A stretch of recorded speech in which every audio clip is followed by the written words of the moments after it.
Yang mau live silakan di live-kan dulu biar saya buka. Udah, saya hitung mundur ya dari 5 ya. Silakan untuk melive-kannya. 5, 4, 3, 2, 1. Oke. Assalamualaikum warahmatullahi wabarakatuh. Bismillahirrahmanirrahim. Alhamdulillahirabbil alamin. Arsala rasulahu bil huda wa dinil haq liyuzhirahu 'ala dini kulli walau karihal kafirun walau karihal munafiqun la nabiyya ba'da ma ba'du. Asyhadu an la ilaha illallah wa asyhadu anna Muhammadar Rasulullah. Sebelumnya kita sapa dulu Bapak Pendeta Arelaya ya. Mohon maaf kalau saya salah sebut. Oke, salam kenal dari saya moderator antar dunia alam roh dan alam bawah sadar. Nama saya Rifa, Pak Are. Oke, dan ya. Ya. Salam kenal, selamat datang di Zoom kami, Zoom Muslim M3 dan semoga betah di sini dan juga kepada abang kita, gurunda kita, Bang Zulkifli M. Abbas yang sudah tidak asing lagi di ranah diskusi lintas agama ya, sebagai saudara yang membawa argumentasi dari pihak Muslim tentunya. Baik, malam ini luar biasa kita kembali seperti yang sudah saya sampaikan tadi, Bang Zulkifli M. Abbas akan mengadakan diskusi dengan Bapak Pendeta Arelaya. Oke, dimohon untuk yang tidak berbicara di mute dulu agar suaranya jernih ya, tidak terganggu ke live di YouTube teman-teman kita. Oke, kali ini mohon maaf saya karena saya baru didaulat jadi moderator sekitar 2 menit atau 3 menit lalu, mohon maaf. Jadi saya untuk tema saya bisa diingatkan kembali mungkin pihak penyelenggara mungkin Mas Tony apa temanya? Mas Tony. Saya jawab Uni. Silakan. Jadi makanan apa yang kenapa haram? Tadi mana yang dulu? Nah, temanya kenapa babi haram di Islam sedangkan di Kristen tidak? Oke. Jadi temanya yang disepakati oleh dua narasumber kita adalah kenapa babi itu haram di dalam Islam sementara di Kristen tidak ya. Oke. Dan untuk regulasi diskusinya seperti mengalir seperti biasa atau ada tema tertentu, mungkin ada TikToknya atau bagaimana? Bang Tony silakan dijelaskan dulu biar saya juga paham. Mungkin 5 menit aja Uni. Santai aja, nggak perlu 2 menit bertanya, 5 menit berjawab. 5 menit aja bergantian. Saling menanggapi. Ya. Nanti kalau memang dia nggak perlu untuk TikTok atau nanti partisipan ada waktu untuk bertanya, kalau memang kedua belah pihak karena juga dari pihak Kristen juga banyak yang masuk ini, barangkali dari partisipan bisa ada waktu untuk bertanya, mungkin bisa diakomodasikan juga Uni. Oke, nanti ya sambil berjalan saja kalau begitu ya. Oke, tanpa membuang banyak waktu lagi karena hari pun semakin malam ya. Saya silakan buat Bang Zuma dengan Pak Ari untuk siapa yang lebih dahulu untuk menyampaikan opening statement-nya mungkin. Bang Zuma atau Pak Pendeta Ari? Biar tamu kita Dedek, biar saya tahu arahnya kemana gitu. Nanti kita tinggal ngikutin aja. Oh gitu ya? Oke, baiklah teman-teman yang ada di live komen di Zulkifli M. Abbas. Seperti yang saya sudah iklankan dari tadi ya, kita akan insya Allah mengadakan diskusi atau debat akbar yang dimana kita akan bertemu secara langsung ya offline. Buat teman-teman yang ingin berkontribusi, silakan mampir ke channel aku untuk lihat ya nomor rekening yang sudah tercantum ya, ingin mendonasikan sedikit rezekinya untuk membantu mensupport acara kita, semoga terjadi di bulan Desember nanti insya Allah, amin ya rabbal alamin. Oke, silakan untuk Pak Pendeta Arelaya, silakan menyampaikan narasinya, opening statementnya 5 menit dari sekarang. Terima kasih. Oke, baik ya. Selamat malam bagi semua pemirsa dimanapun berada, juga dari teman-teman Muslim dan juga teman-teman dari Kristiani. Jadi memang sengaja saya pilih ataupun kita sepakati masalah judul mengapa ada hewan tertentu yang diharamkan, ya. Bukan fokus saja kepada babi sebetulnya, tetapi ada beberapa jenis hewan yang memang Alkitab sendiri itu larang, gitu ya. Dan kita harus memiliki sebuah keyakinan atau sebuah prinsip yang benar bahwa keimanan itu harus bisa dijelaskan secara secara logis, juga secara ilmiah. Apa yang kita pahami seperti itu. Artinya penjelasan itu harus bisa bisa ditelaah begitu ya.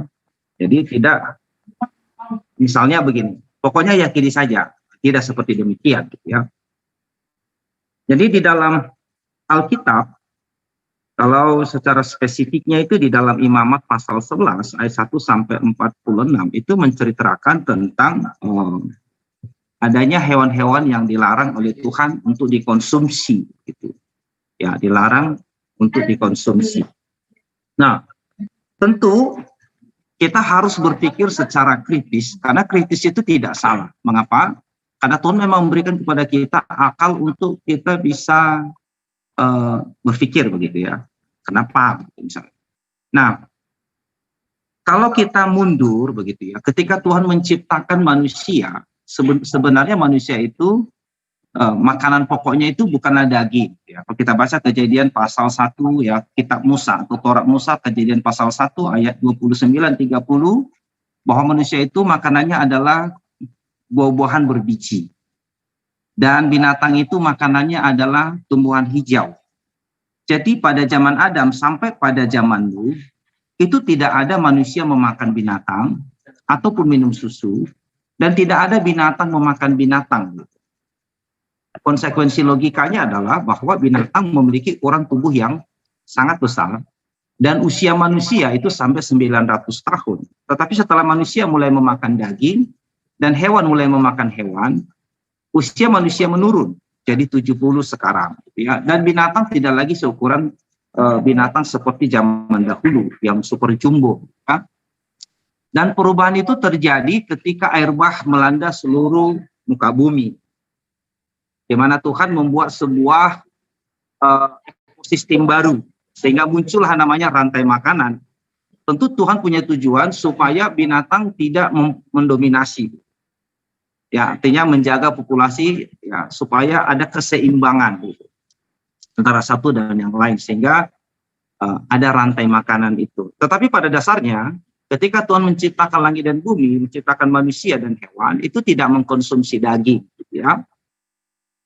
Manusia mulai memakan daging itu adalah setelah Nuh keluar dari Bahtera, dan pada saat itu tidak ada satupun larangan memakan hewan tertentu. Di dalam Kejadian pasal 9 ayat 1 sampai ayat ketiga, Tuhan mengatakan kepada Nuh bahwa segala yang bergerak itu boleh dimakan. Jadi belum ada saat itu larangan memakan binatang tertentu. Larangan memakan binatang tertentu itu baru terjadi nanti itu sekitar 1000 tahun setelah zamannya Nuh. Tepatnya itu adalah pada zamannya Musa. Ya, pada zaman Musa lah baru keluar instruksi supaya manusia tidak mengkonsumsi binatang-binatang tertentu. Sebetulnya kalau kita bagi kelompok atau ya, ada 3 kelompok sebetulnya hewan tidak boleh dimakan. Di udara ada burung-burungan, ada elang, raja wali, undan, camar, kelelawar, burung hantu, burung dendang, dan lain-lain. Terus di darat ada juga yang boleh dimakan, misalnya seperti unta, pelanduk, begitu ya, kelinci, babi. Ya, ada juga biawak, begitu tidak boleh dimakan. Tikus, ya, katak, bunglon, yang tidak boleh dimakan. Dan di dalam air, kelompok yang ketiga, yaitu ikan yang tidak bersisik dan juga siput. Tidak boleh dimakan. Muncul pertanyaan kita seperti ini. Mengapa larangan memakan hewan itu baru muncul pada zamannya Musa begitu? Kenapa itu tidak muncul pada zamannya Nuh begitu? Pada zaman Nuh Tuhan mengatakan segala yang bergerak itu boleh dimakan. Gitu. Jadi tidak ada yang dilarang, kecuali memakan darah kalau pada zaman Nuh. Nah, jadi kita harus memiliki sebuah preposisi yang benar ya, atau presuposisi atau anggapan dasar yang benar, atau kita katakanlah hipotesa begitu, bahwa Tuhan tidak mungkin mengeluarkan sebuah perintah tanpa ada maksud begitu. Ya, pasti ada maksudnya, ya. Oke, kita harus punya hipotesa bahwa Tuhan memberikan perintah harusnya ada maksudnya, itu ya penutup dari habisnya apa? sejalan Oke. dengan apa yang disampaikan juga habis waktunya Pak Pendeta ya, mohon maaf.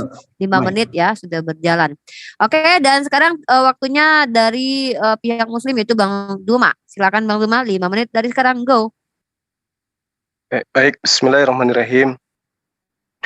Assalamualaikum warahmatullahi wabarakatuh. Baik, sahabat dimanapun berada, dan juga saudara-saudara Kristen dimanapun berada, malam ini kita membahas tentang babi ya, haramnya babi dan kemudian halalnya babi dalam Islam dan juga dalam ajaran Kristen. Al-Quran menegaskan begini, di dalam surah Ar-Ra'd ayat 7, Bismillahirrahmanirrahim, walikulli qaumin hadi, dan bagi tiap-tiap kaum, bagi tiap-tiap umat, ada kemudian orang yang memberi petunjuk. Jadi isyarat ini sangat jelas bahwa setiap golongan kemudian yang kepada mereka diutus nabi ataupun utusan ataupun rasul, mereka memiliki hukum syariat yang berlaku bagi kaumnya masing-masing. Nah, terkait dengan Islam, Al-Quran menggariskan dengan tegas bahwa babi itu hukumnya haram untuk dimakan. Ini yang diterangkan oleh Al-Quranul Karim. Jadi ketika kemudian ada perintah untuk jangan memakan babi, maka umat Islam kemudian tidak diminta untuk mempertanyakan kepada Allah apa sebabnya, gitu. Tanyakan kepada Allah apa penyebabnya makanan ini diharamkan. Babi ini diharamkan maksudnya. Al-Quran menerangkan di dalam surah Al-Anbiya ayat 23, Auzubillahi minasyaitonirrajim, Bismillahirrahmanirrahim, la yus'alu amma yaf'al wa hum yus'alun. Allah tidak kemudian ditanya tentang apa yang Allah kerjakan, tetapi mereka lah yang akan ditanya, yaitu makhluk. Kitalah hamba ini yang akan diuji ketaatan dan ketundukan kita kepada hukum-hukum yang ditorehkan oleh pencipta kita. Nah, di sini diterangkan bahwa Rasul Muhammad SAW mengatakan, kulla ajidu fi ma uhiya ila muharraman ala ta'im yata'amuhu illa ayyakuna maitatan aw daman masfuha aw lahma khinzir.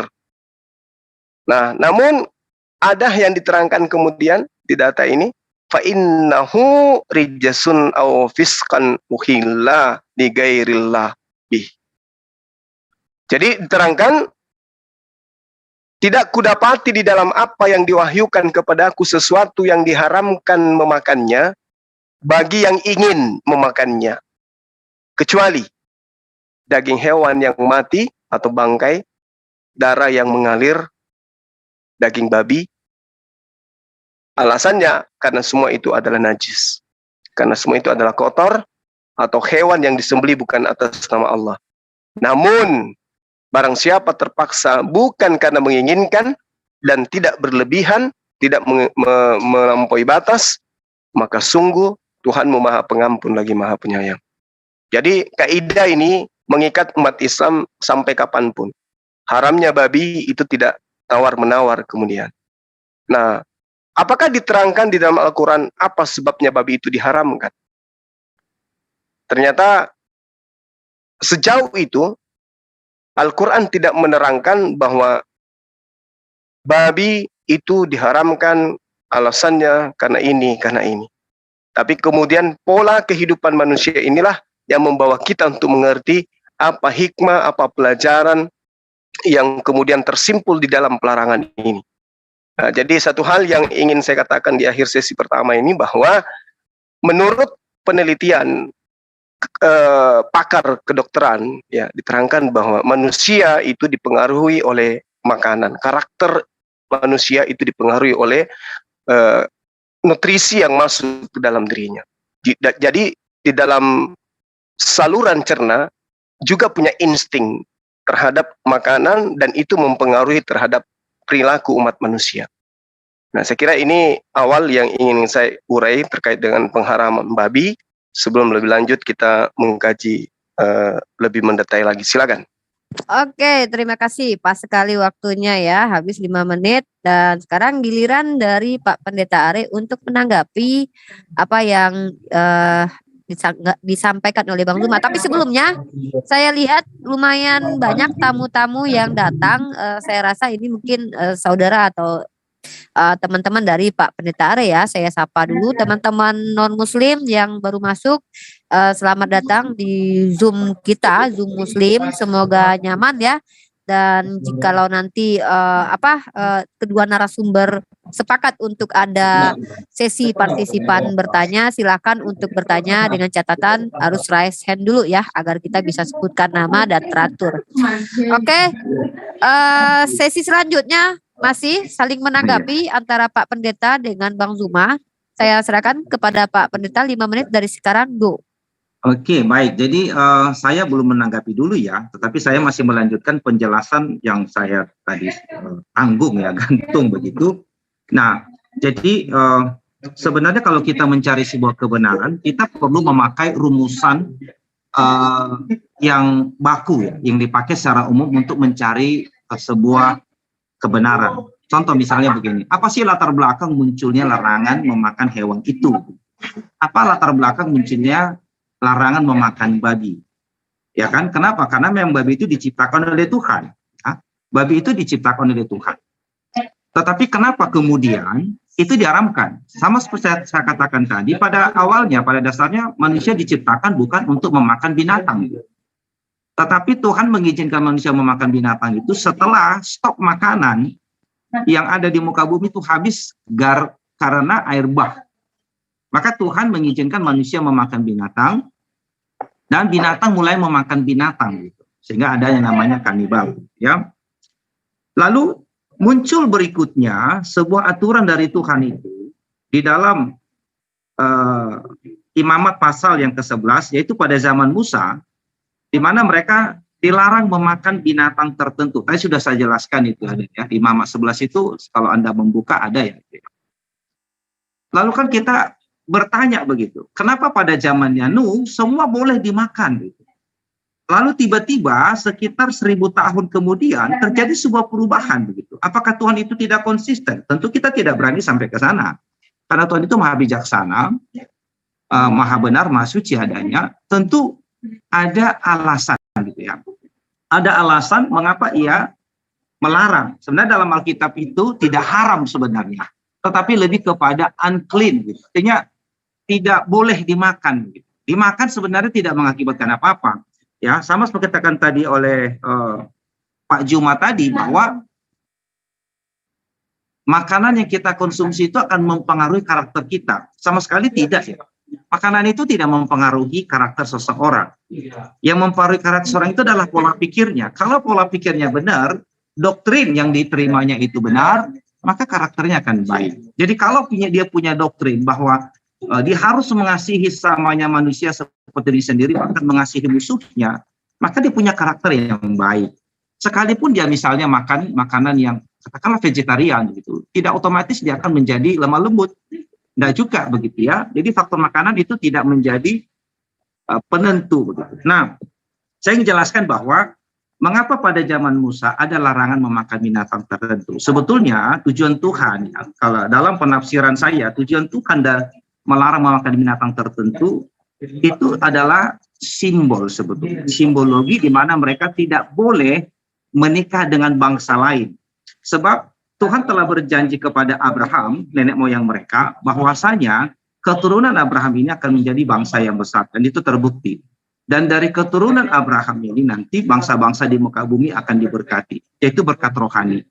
Maksudnya adalah bahwa nanti juru selamat itu akan lahir dari keturunan bangsa Israel. Sang juru selamat yang dijanjikan kepada Adam.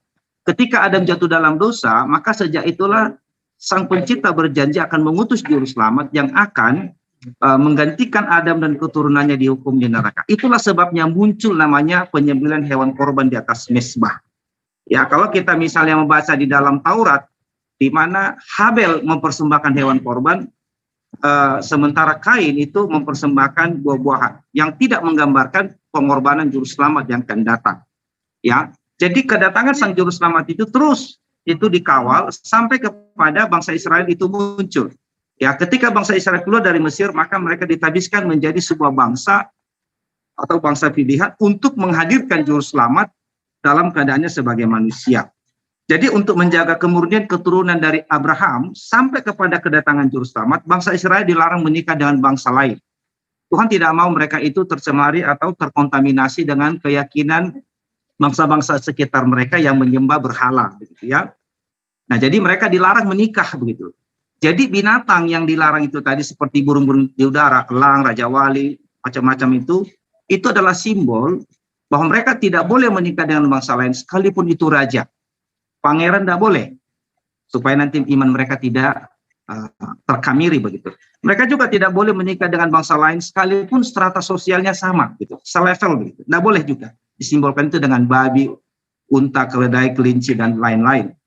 Dan mereka juga tidak boleh. Oke, waktu habis. Terima kasih Pak Pendeta Arya. Mungkin nanti disambung lagi ya di pemaparan selanjutnya karena waktu sudah habis. Baik, silakan Bang Zuma untuk mungkin boleh juga untuk menekankan poin yang ingin disampaikan atau menanggapi. Silakan Bang Zuma dari sekarang 5 menit. Iya. Oke, baik. Jadi kalau tadi kita mendengarkan dari saudara kita mengatakan bahwa makanan itu tidak mempengaruhi karakter manusia, saya kira itu keliru ya.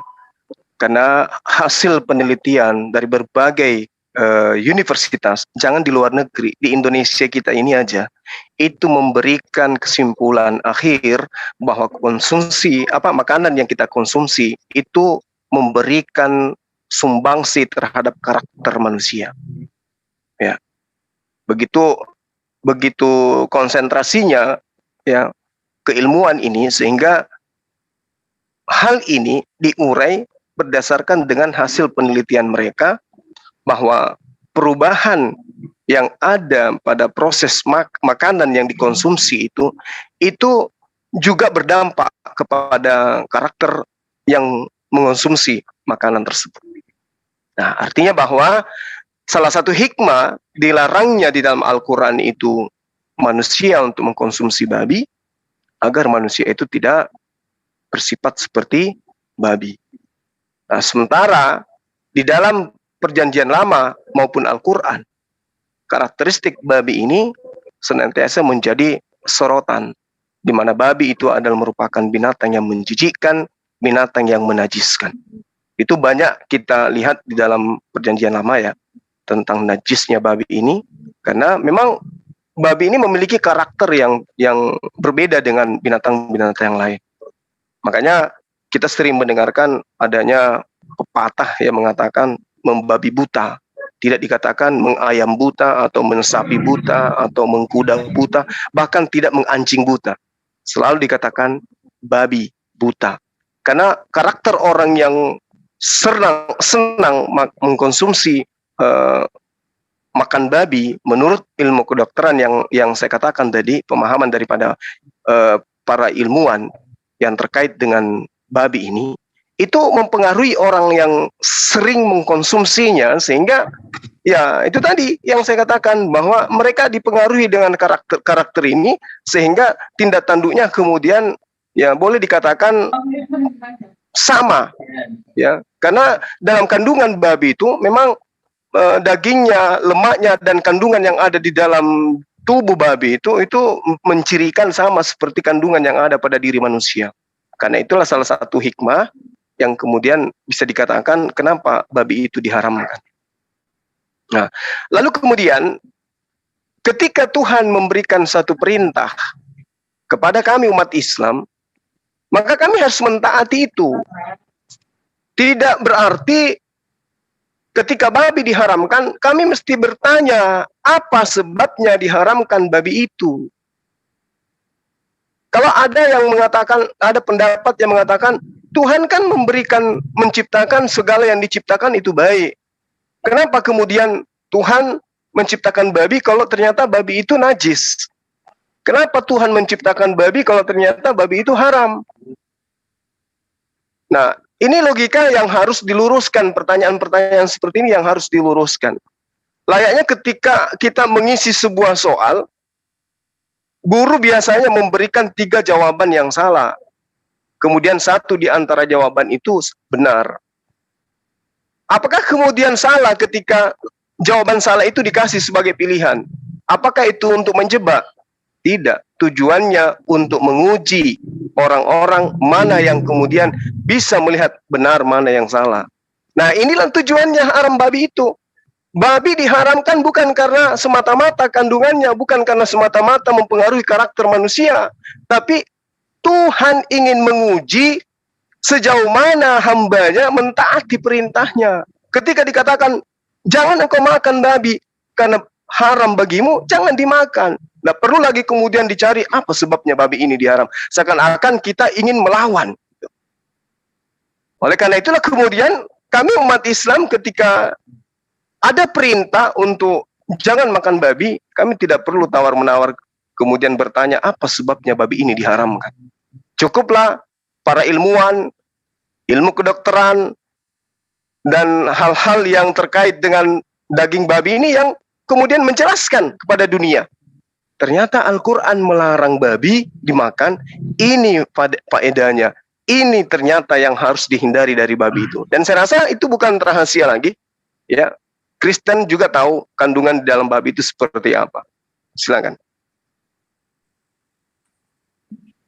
Oke, sudah habis waktu ya. Oh iya. Silakan ditanggapi oleh Pak Pendeta Are. Oh iya, tadi saya masih lanjut tadi tanggung gitu ya. Nah, Silakan. jadi sebetulnya larangan memakan hewan tertentu sekali lagi itu dimulai pada zamannya Musa ya. Tujuannya adalah untuk melarang mereka menikah dengan bangsa lain. Ya, sekalipun itu raja, mereka tidak boleh menikah. Ya, tujuannya adalah supaya mereka jangan sampai terkamiri, jangan sampai iman mereka terkamiri. Karena Tuhan menginginkan supaya janji kedatangan juru selamat melalui Abraham itu harus terjaga. Itulah sebabnya mereka tidak boleh menikah dengan bangsa lain. Karena dikatakan dia keturunan Daud, ya, dari Yehuda. Begitu. Bahkan sampai sampai lahir dimanapun dia semua itu terdata ya, terekam di dalam Alkitab. Nah, jadi kalau misalnya tadi saya sedikit menangkap apa yang dikatakan oleh Ustaz Zuma bahwa kita tidak boleh bertanya apa yang Alkitab atau apa yang disampaikan oleh Tuhan gitu. Saya pikir itu satu hal yang agak sulit kita terima ya, karena manusia itu kan diciptakan dengan pengetahuan. Jadi kan punya punya intelektualitas begitu. Rasa penasaran yang ada, rasa ingin tahu yang ada. Bahkan ketika Adam dilarang memakan buah itu pun nekat juga mereka ingin memakannya, karena rasa penasaran itu adalah hal-hal yang ada pada diri manusia, kan? Nah, sekali lagi kalau dikatakan misalnya memakan babi itu akhirnya manusia itu punya karakter seperti babi, saya tidak melihat demikian, gitu ya. Bahwa ada begitu banyak orang mengkonsumsi babi, mereka jauh lebih sehat, begitu. Tidak juga mengatakan bahwa seolah-olah mereka yang memakan seperti sapi, kambing, lalu usia mereka lebih panjang. Tidak juga. Coba kita fair, di Tiongkok sana itu mengkonsumsi babi hampir setiap hari. Tapi usia nenek moyang mereka sampai ratusan. Sementara di Arab yang mengkonsumsi sapi misalnya begitu, usianya tidak menyamai orang-orang yang ada di Tiongkok begitu. Berarti makanan tidak. Kalau kita katakan binatang seperti babi itu najis, kotor, sapi juga kotor begitu ya. Kambing juga kotor. Bahkan sapi itu punya penyakit yang bisa menularkan kepada manusia, disebut namanya itu zoonosis ya. Zoonosis itu berarti penyakit yang bisa ditularkan kepada manusia atau dari manusia kepada binatang. Contoh misalnya penyakit jembrana, terus antraks. Ada lagi itu namanya itu sapi gila, ya. Itu penyakit yang bisa ditularkan kepada manusia. Ya, jadi kalau dikatakan bahwa alasan tidak boleh dikonsumsi itu karena sakit penyakit, ya semua hewan itu punya potensi demikian. Kita makan ayam pun juga kita bisa sakit begitu. Ya. Jadi kalau itu faktornya saya pikir kurang bisa kita terima secara saintis begitu ya. Jadi penelitian yang dikatakan tadi itu saya juga tidak melihat bahwa itu memiliki fakta atau akurasi yang tinggi ya, sama sekali tidak gitu. Nah, sekali lagi tadi kan kita harus mengkajinya, seperti saya katakan tadi, kita harus mengkajinya, memakai rumus ilmiah dalam menilai segala sesuatunya. Apa sih latar belakang muncul larangan itu? Kenapa larangan itu dimulai? Kapan larangan itu dimulai? Pada zaman siapa begitu? Kenapa dimulai pada zaman itu? Ya, apa maknanya? Apa kontribusinya bagi dunia sains? Apa kontribusinya bagi dunia medis? Babi itu punya kontribusi sangat besar bagi dunia medis. Anda boleh cek di mana-mana. Ya. Jadi kalau ada orang kebakaran begitu, kulit yang paling bisa menutupi kulit manusia itu adalah kulit babi. Begitu. Ya, kalau Anda coba tanya, cuman kan tidak terlalu terekspos, mengapa? Takut nanti orang nggak mau pakai itu. Begitu. Kalau ada orang kebakaran, jadi kulitnya diganti, itu dipakai kulit babi. Begitu. Bahkan enzim babi itu sangat berguna sekali untuk apa namanya, untuk penyakit tertentu, mengobati hal-hal tertentu. Begitu. Jadi tidak ada ciptaan Tuhan itu yang tidak baik. Tuhan melarang itu sebenarnya punya tujuan, ya, punya tujuan yang apa namanya itu, yang simbol-simbol saja begitu. Sama seperti ini.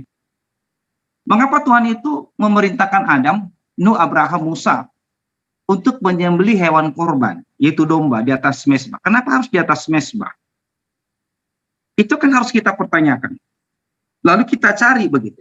Itulah sebabnya sebuah kitab yang berasal dari Tuhan itu bisa menjelaskan segala sesuatunya dengan baik begitu, tanpa harus ada pertentangan satu dengan yang lain. Ya, jadi kebenaran itu berkesinambungan dari Adam, Nuh, Abraham, Musa, Daud sampai kepada Yesus Kristus, itu berkesinambungan begitu. Jadi saling menjelaskan satu dan yang lain, tidak ada yang putus begitu. Ya, tidak ada yang putus begitu. Sama seperti yang pernah saya sampaikan dulu, kita pernah diskusi, saya masih ingat begitu ya, bahwa Sang Pencipta itu memperkenalkan diri dengan nama Yehova kepada Adam, Nuh, Abraham, Musa, dan pada rasul-rasul Kristus. Lalu tiba-tiba pada abad yang ke-7 atau abad ke-6, dia mengganti nama menjadi Allah begitu. Pertanyaannya, kenapa ya ganti nama? Apa latar belakang dia mengganti nama seperti itu? Memang ini di luar konteks, itu hanya sebagai contoh lah saya katakan ya. Nah, jadi ini menurut saya sangat penting. Gitu. Apa latar belakang munculnya larangan memakan hewan tertentu? Kan harus ada penjelasan ilmiahnya begitu. Ya, kapan itu dimulai? Kenapa dimulai pada saat itu? Apa makna teologisnya? Kan harus ada makna teologisnya, karena itu berasal dari Tuhan. Kalau makna teologis daripada larangan itu adalah untuk menjaga kemurnian keturunan dari Abraham sampai kepada kedatangan juru selamat. Begitu juru selamat datang, maka larangan makan babi ini berhenti. Semua orang boleh makan apa saja, yang penting itu berguna. Begitu. Kira-kira begitu. Ya, masih ada waktu untuk saya? Habis kayaknya. Timer. Oke, waktu habis. Sorry, saya lupa. Habis. Iya, oke. Silakan Bang Luma. Iya. Jadi dengan berjalannya waktu, ketika babi itu diharamkan, maka setiap perintah yang diwahyukan oleh Allah pasti ada hikmah di balik itu semua. Yang saya maksud adalah bertanya, kenapa babi itu diharamkan? Bertanya kepada yang memberikan hukum-hukum itu sehingga melahirkan sebuah sikap nanti akan membatalkan ketika alasan dari pengharaman itu tidak masuk ke dalam logika manusia. Sehingga yang tadinya haram menjadi halal. Dikarenakan ada unsur yang dikatakan, wah ini enggak cocok ini. Babi itu nikmat, kok dilarang? Maka muncul konspirasi untuk menghalalkan kemudian. Nah, kalau dikatakan bahwa kenapa tadi namanya YHWH kok berubah menjadi Allah? Ya sama, tadi babi kenapa menjadi babi hutan, kemudian yang tadinya haram kok bisa menjadi halal, gitu ya. Nah, kalau kita melihat dengan berjalannya waktu, umat Islam itu memahami bahwa pengharaman babi ini itu bukan karena tanpa alasan. Yang tadi karena ujian. Kenapa manusia diuji? Kenapa umat Islam itu diuji untuk tidak makan babi? Karena babi itu makanan yang enak menurut hasil penelitian ilmuwan, bahwa dagingnya, lemaknya, semuanya itu adalah kandungan yang dibutuhkan oleh tubuh manusia.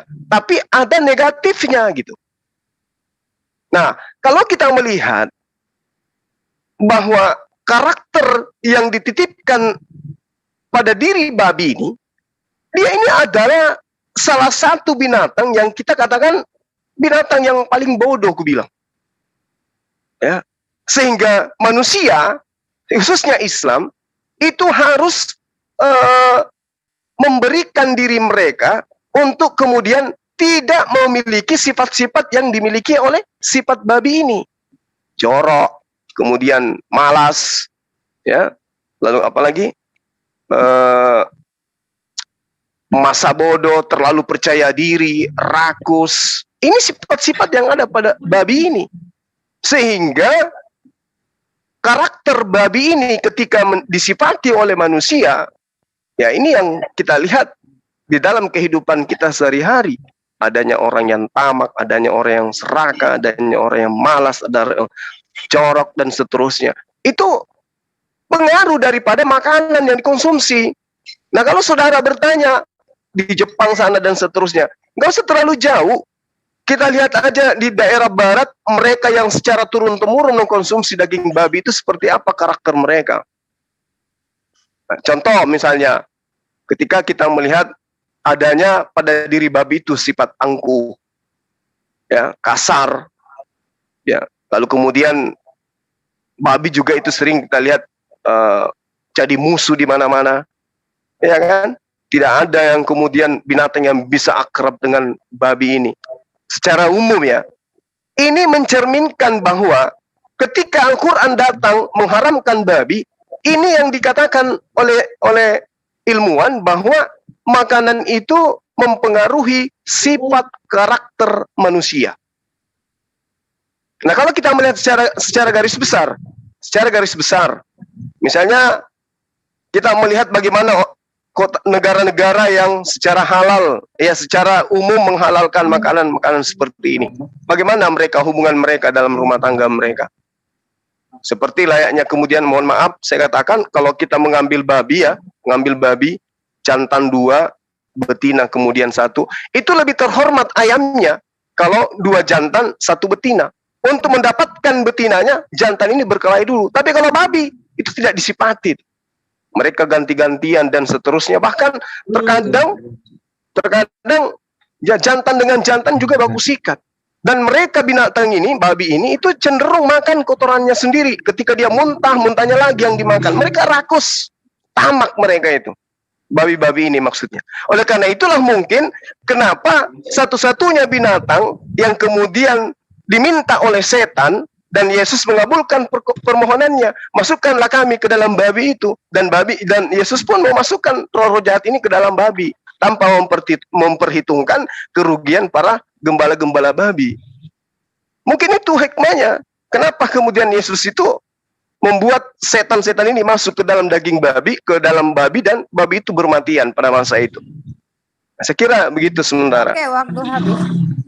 Terima kasih buat pihak Muslim. Ini sudah sesi yang ketiga kalau saya tidak salah ya. Sorry.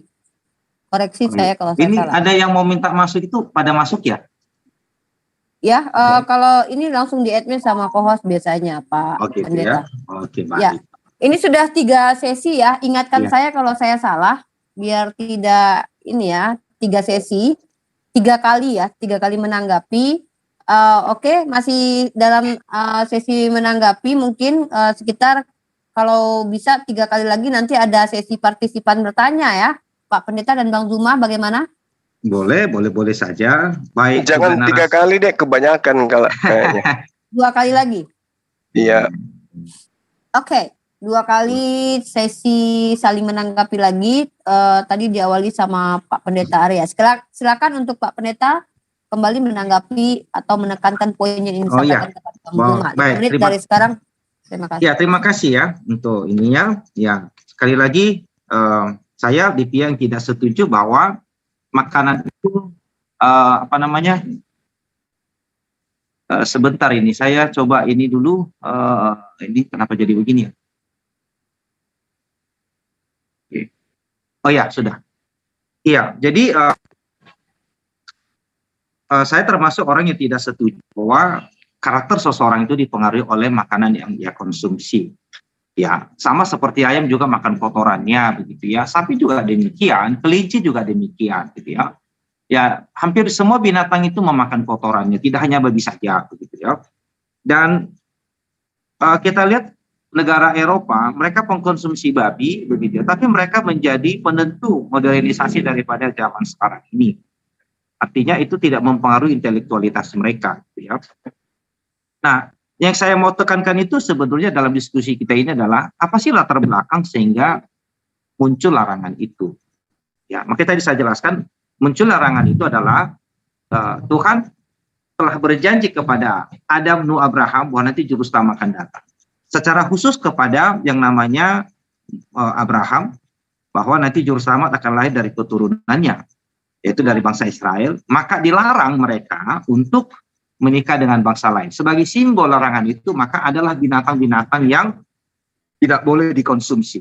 Dan Alkitab menjelaskan ini dalam Kisah Para Rasul pasal 10 ayat 34 sampai ayat 35, di mana Petrus yang adalah orang Israel asli yang sekian tahun, ya sudah ribuan tahun mereka tidak mengkonsumsi binatang-binatang tersebut, baru mengerti, baru memahami kenapa Tuhan melarang. Oh, ternyata tujuannya adalah supaya mereka tidak menikah dengan bangsa lain, supaya iman mereka itu tidak sampai terkamiri menjadi penyembah berhala.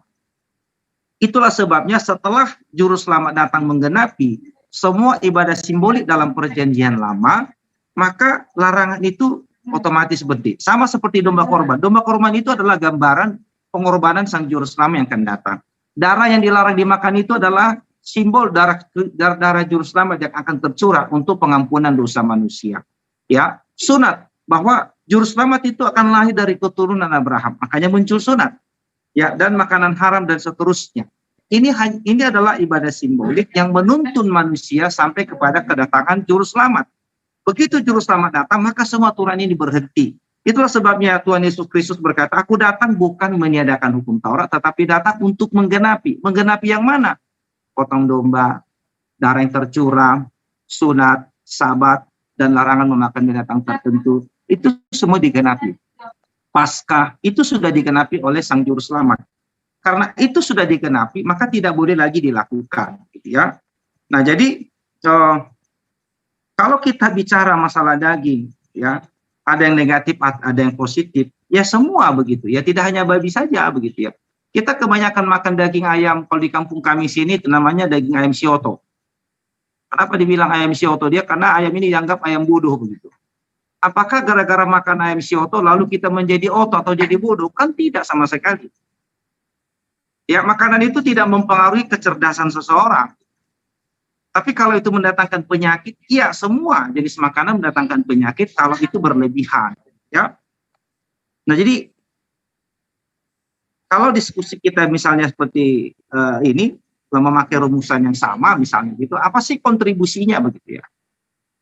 Sementara kan kita tahu bahwa babi itu Tuhan ciptakan. Yang menjadi pertanyaan saya adalah bahwa di dalam Alkitab kami, yaitu Taurat Musa, di mana Tuhan melarang bangsa Israel memakan onta. Tetapi mengapa di Islam itu malah justru dihalalkan seperti itu, dibolehkan begitu ya? Nah, itu mungkin nanti jadi pertanyaan lah. Tetapi sekali lagi bahwasanya larangan memakan binatang itu hanya simbologi saja. Simbol larangan untuk menikah dengan bangsa lain. Larangan terhadap bangsa Israel untuk menikah dengan bangsa lain. Sampai juru selamat datang. Begitu juru selamat datang, maka larangan ini dicabut, tidak lagi diberlakukan. Maksud saya adalah, harus ada penjelasan yang logis, yang kronologis begitu, ya. Dan, dia berkesinambungan gitu. Dari Adam, Nuh, Abraham, terus berlanjut. Sampai semuanya ada penjelasan seperti itu. Kenapa? Untuk apa? Apa maknanya? Gitu, ya. Kira-kira seperti itu. Oke, 7 detik, 6 detik, 5 detik. Oke. Waktu habis, baik. Pak Pendeta, terima kasih. Ini mungkin setelah ini satu kali menanggapi lagi Pak Pendeta, baru closing statement. Bang Luma berarti 2 kali lagi. Saya lemparkan ke Bang Luma lagi. Silakan Bang Luma menanggapi. Baik. Jadi di Islam ketika datang perintah untuk jangan makan babi, Maka kami umat Islam kemudian mentaati itu. Jangan makan babi ya, tidak makan babi kita. Rasul Muhammad SAW melalui pewahyuan Al-Quran diterangkan bahwa katakanlah wahai Muhammad, kul la ajidu fi ma uhiya ilayya muharrama. Jadi tidak kudapati di dalam apa yang diwahyukan kepadaku sesuatu yang diharamkan memakannya bagi yang ingin memakannya. Jadi di Islam itu begitu. Tidak ada kemudian perintah Allah kepada baginda Rasulullah Muhammad SAW untuk mengharamkan onta. Tidak ada. Maka yang dikatakan tidak ada kudapati di dalam apa yang diwahyukan kepada aku sesuatu yang diharamkan memakannya bagi yang ingin memakannya. Tidak ada perintah itu. Tidak ada larangan itu. Kecuali kata Rasulullah, ayyakuna maitatan audaman masfuha. Kecuali daging hewan yang mati, ya bangkai maksudnya, darah yang mengalir, daging babi, karena semua itu najis. Yang disebutkan ini najis di dalam syariat yang diterima oleh baginda Rasul Muhammad SAW. Kalau Taurat mengharamkan onta, itu syariat untuk Bani Israel, bukan untuk seluruh manusia. Itu syariat untuk Bani Israel. Nah, kemudian ketika berjalannya waktu, pengharaman babi ini diungkap kemudian para penemu, para ilmuwan, kedokteran menemukan bagaimana kandungan-kandungan yang ada di dalam babi ini. Yang menemukan bukan umat Islam, yang menemukan ilmuwan yang beragama Kristen itu sendiri. Bahwa di dalam diri babi itu terdapat tempat penampungan penyakit di mana di dalamnya hampir semua jenis cacing itu ada di dalam. Meski dia dimasak dalam panas yang sekian derajat, tetap aja cacing itu tetap hidup. Ini ditemukan oleh pakar ilmuwan terkait dengan kandungan yang ada di dalam daging babi itu sendiri. Nah, inilah salah satu hikmah kenapa kemudian babi diharamkan. Nah, kemudian yang jadi permasalahan adalah ketika umat Islam didatangkan perintah kepada mereka untuk mengharamkan babi, umat Islam itu taat kemudian tidak makan babi. Nah, yang jadi masalah di sini adalah teman-teman Kristen yang mengaku mengikuti Yesus, yang mengaku taat kepada Yesus, yang mengaku mereka adalah pelanjut tongkat estafet ajaran Yesus. Tapi faktanya kemudian menjajakan Yesus sebagai juru selamat demi untuk menghalalkan babi ini. Di mana babi ini justru adalah makanan yang diharamkan bagi Yesus dan orang-orang Israel. Bahkan kalau kita melihat di dalam kitabnya Bani Israel itu sangat jelas, ya, berlaku setialah terhadap perintah, ketetapan dan hukum-hukumku. Bahkan Yesus mengatakan kalau kau ingin memperoleh hidup, maka turuti segala perintah Tuhan. Salah satu perintah Tuhan Imamat 11 tadi, jangan engkau makan babi karena itu haram bagimu. Kalau mau hidup, taati itu. Itu yang harus ditaati. Tapi permasalahan yang kita lihat di lapangan sekarang adalah pembenaran terhadap daging babi dimakan ini. Nah, saya melihat dari pola pengabaran Paulus terhadap orang-orang non-Yahudi, Paulus melihat bahwa orang Roma, orang Yunani adalah orang yang gemar makan babi.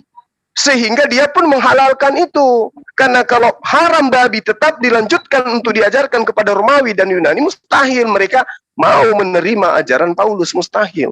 Sudah tahu bahwa kaum Romawi Yunani penggemar makan babi, nggak mungkin kemudian diharamkan. Kalau diharamkan, maka Romawi sudah pasti tidak menjadi Kristen. Justru karena dihalalkannya babi dan dibolehkannya kemudian mereka tidak bersunat, agama Paulus, ajaran Paulus itu diterima di Antioquia.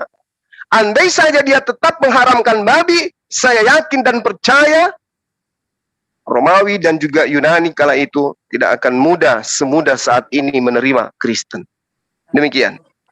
Oke, waktu waktu habis. Baik, berarti ini sesi terakhir ya, closing statement. Tapi sebelumnya kita adakan partisipan bertanya, narasumber menjawab. Mungkin Bang Zuma dan Pak Pendeta kira-kira berapa pertanyaan yang bisa ditampung, 3 atau 2 mungkin? Dari pemirsa ya? Partisipan Muslim dan Oh, ya. partisipan Boleh, Kristen boleh. yang ada di Zoom kita. Bang Zuma bagaimana? Boleh Iya. 3 boleh. Oke, 2 Cuman- atau 3? Berapa maksimal? 1 atau 2 pertanyaan. Oke. Baik, yang ingin bertanya silahkan untuk raise hand, dan saya akan panggilkan namanya berdasarkan ini ya, urutannya. Nah, silakan buat teman-teman yang ada di Zoom yang ingin bertanya baik dari pihak Kristen ataupun pihak Muslim ya, bertanya silang ya. Pihak Kristen bertanya kepada Bang Zuma, pihak Muslim bertanya kepada Pak Pendeta Ray. Sorry kalau saya salah sebut ya. Ya. Silakan untuk raise hand. Saya belum melihat ada yang raise hand ya, belum satu pun kecuali MDM ya, dari pihak Muslim. Mungkin sambil menunggu yang lain teman-teman Kristen ataupun Muslim bertanya, saya sapa dulu, sudah ada 2 yang raise hand. Baik, saya sapa dulu Bang dari pihak Muslim ini MDM.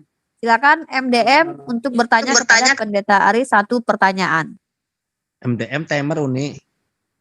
Oh, MDM Nanti timer. kalau dari pihak ini dari pihak teman Kristen agak kurang, Ya. biar 1 pertanyaan aja, biar kami Oke, TikTok. boleh. Gitu. Boleh. Oke, baik. Iya.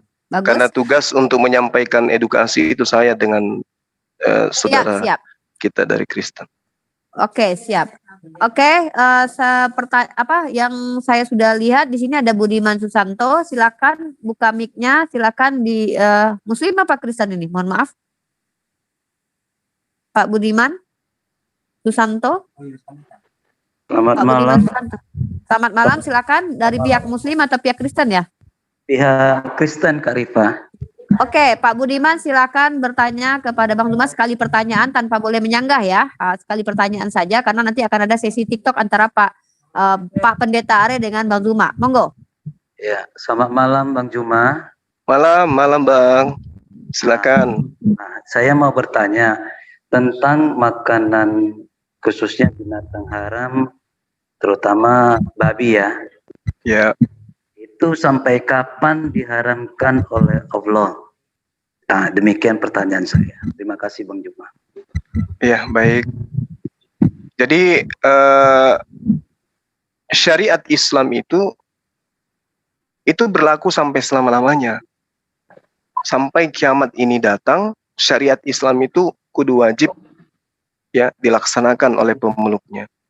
Jadi tidak ada pembatasan kemudian bahwa nanti setelahnya babi itu menjadi halal gitu. Nah, namun ketika saudara bertanya yang dimaksud pengharaman babi ini adalah ada kondisi di mana babi itu halal, itu ada di dalam Al-Quran. Ya. Diterangkan pamanit turrah gaira bagin wala adin fa inna rabbaka ghafurur rahim. Tetapi apabila terpaksa, bukan karena menginginkan, bukan karena memang sengaja, maka Tuhan mengampuni. Orang bisa melakukan, orang bisa kemudian makan babi secukupnya. Nah, di dalam ayat ini, di Al-Quran Al-An'am ayat 145 ya, di situ ada kata utur artinya kata ini berasal dari kata darar yang artinya bahaya atau kerugian atau musibah atau mudarat, atau kata adarrah yadurru membahayakan, mendatangkan mudarat dan seterusnya, atau kata darrah dari kata yang diambil dari ayat yang tadi ya, pamanit turra gairah, maka Allah mengizinkan karena posisi atau kondisi manusia pada saat itu lagi dalam keadaan bahaya, dalam keadaan sengsara, dalam keadaan kesulitan, kemalangan, ya, dalam keadaan yang benar-benar merugi, tidak ada sedikit pun makanan, dan kalau dia tidak memakannya, maka jelas orang ini meninggal dan yang ada hanya daging babi pada masa itu, maka boleh mengkonsumsi tetapi secukupnya, bukan untuk kemudian berleha-leha sampai kenyang dan seterusnya, karena di situ diterangkan Tuhanmu Maha Pengampun, Maha Penyayang. Diharamkan bagimu, tetapi barang siapa terpaksa dalam keadaan terdesak, dalam keadaan bahaya, kalau tidak ada kesempatan, kalau mereka tidak mengkonsumsinya, maka dia berada pada posisi sangat mengkhawatirkan, mungkin kalau bahasa kita itu koma atau meninggal, maka boleh dia mengkonsumsi daging tersebut.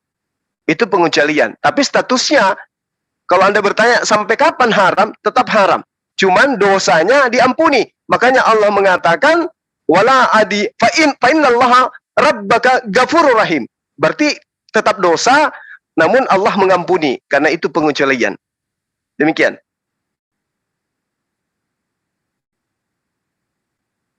Oke, itu tadi ya dari pihak Muslim saya sudah lihat sepertinya ada yang raise hand. Pak Ersajo, silakan bertanya. Ini pihak Muslim ya, sepertinya ya. Silakan untuk bertanya kepada pihak Kristen. Silakan Pak Ersa. Dibuka mic-nya, teman-teman mungkin yang co-host membantu untuk membuka mic-nya. Oke, terima kasih. Gini, tadi itu saya tergelitik gini. Kan semua jawabannya kan kelihatannya dirasionalkan ya sama pendeta itu. Nah, sebenarnya arah perintah larangan itu kalau di Bang Zuma, di Muslim ya, itu sebatas kita ini patuh apa tidak. Ada hal yang menggelitik, kalau semua dirasionalkan, Nabi Ibrahim pun ada perintah mengorbankan anak. Sejauh mana dirasionalkan? Jadi jawaban yang pendeta tadi, kesan saya itu semuanya bukan kitabiah, tapi mencoba langsung menarik. Pertanyaan, Pak Elsa. Nah, gimana menyikapi sesuatu yang tidak rasional, terus ditarik ke rasional, ini kitabiah apa tidak? Itu aja. Jadi jawaban tadi kesan saya tidak kitabiah. Oke, mungkin gitu aja. Gimana menyikapi itu? Oke, mungkin saya pertegas pertanyaannya, bagaimana cara menyikapi apa-apa yang ada di dalam kitab suci yang sebenarnya tidak bisa dirasionalkan, gitu kurang lebih ya? Atau mungkin disampaikan lagi biar, atau Bapak Pendeta paham dengan apa pertanyaan dari saudara kita, Muslim? Ya, saya bisa paham ya. Oke, silakan untuk dijawab, 5 menit dari sekarang. Oke, jadi saya mau tanggapi sedikit sekali nanti menjelaskan bahwa Roma menerima kekristenan itu menjadi agama resmi itu pada tahun 313 ya.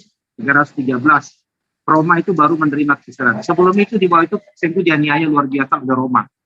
Jadi Paulus pada zaman Paulus itu tidak pernah menjadikan makan babi itu sebagai sarana untuk penginjilan, sama sekali tidak. Ya itu informasi yang keliru. Ya. Jadi pemberitaan Injil itu tidak pernah ada kompromi. Ya benar bila benar, salah bila salah. Yang kedua tadi pertanyaan masalah logika, rasional. Tuhan memberikan kepada kita akal sehat, akal budi itu untuk kita gunakan supaya kita bisa menganalisa segala sesuatunya. Apa yang kita lihat, kita rasakan itu kita kaji sedemikian rupa. Ya. Jadi mempertanyakan apa yang Tuhan perbuat itu bukanlah sesuatu hal yang bermasalah begitu ya. Sama seperti tadi masalah mengenai Abraham persembahkan anaknya. Jadi ketika Tuhan meminta itu, apa tujuannya? Maka kita kan bertanya, apa tujuan Tuhan rupanya? Tuhan ingin memberikan pembelajaran kepada Abraham, juga kepada manusia yang akan membaca kisah itu. Ya bagaimana perasaan seorang Abraham ketika ia mempersembahkan anaknya? Rela enggak gitu? Mampukah dia memberikan yang terbaik dalam hidup itu Tuhan? Ternyata dia mampu, dia berani begitu. Kenapa dia berani? Karena dia sangat percaya kepada Tuhan. Jadi orang yang sangat percaya kepada Tuhan, dekat dengan Tuhan, dia rela mempersembahkan bukan hanya dirinya, tetapi apa yang terbaik yang dia miliki. Yang terbaik dimiliki oleh Abraham itu adalah anaknya. Sangat rasional. Kenapa? Karena dia sangat mengasihi Tuhan, sangat mengenal Tuhan. Karena dia tahu bahwa anak yang dia dapat dari masa tuanya itu adalah anak yang diberikan oleh Tuhan. Maka segala sesuatu harus dikembalikan kepada Tuhan. Sehingga kemudian Tuhan mengatakan, Abraham jangan potong, jangan sembelih anak itu. Aku tahu sekarang kau betul-betul setia kepadaku. Itu adalah ujian imannya. Tuhan memang tidak bermaksud untuk memotong anaknya, tapi untuk menguji.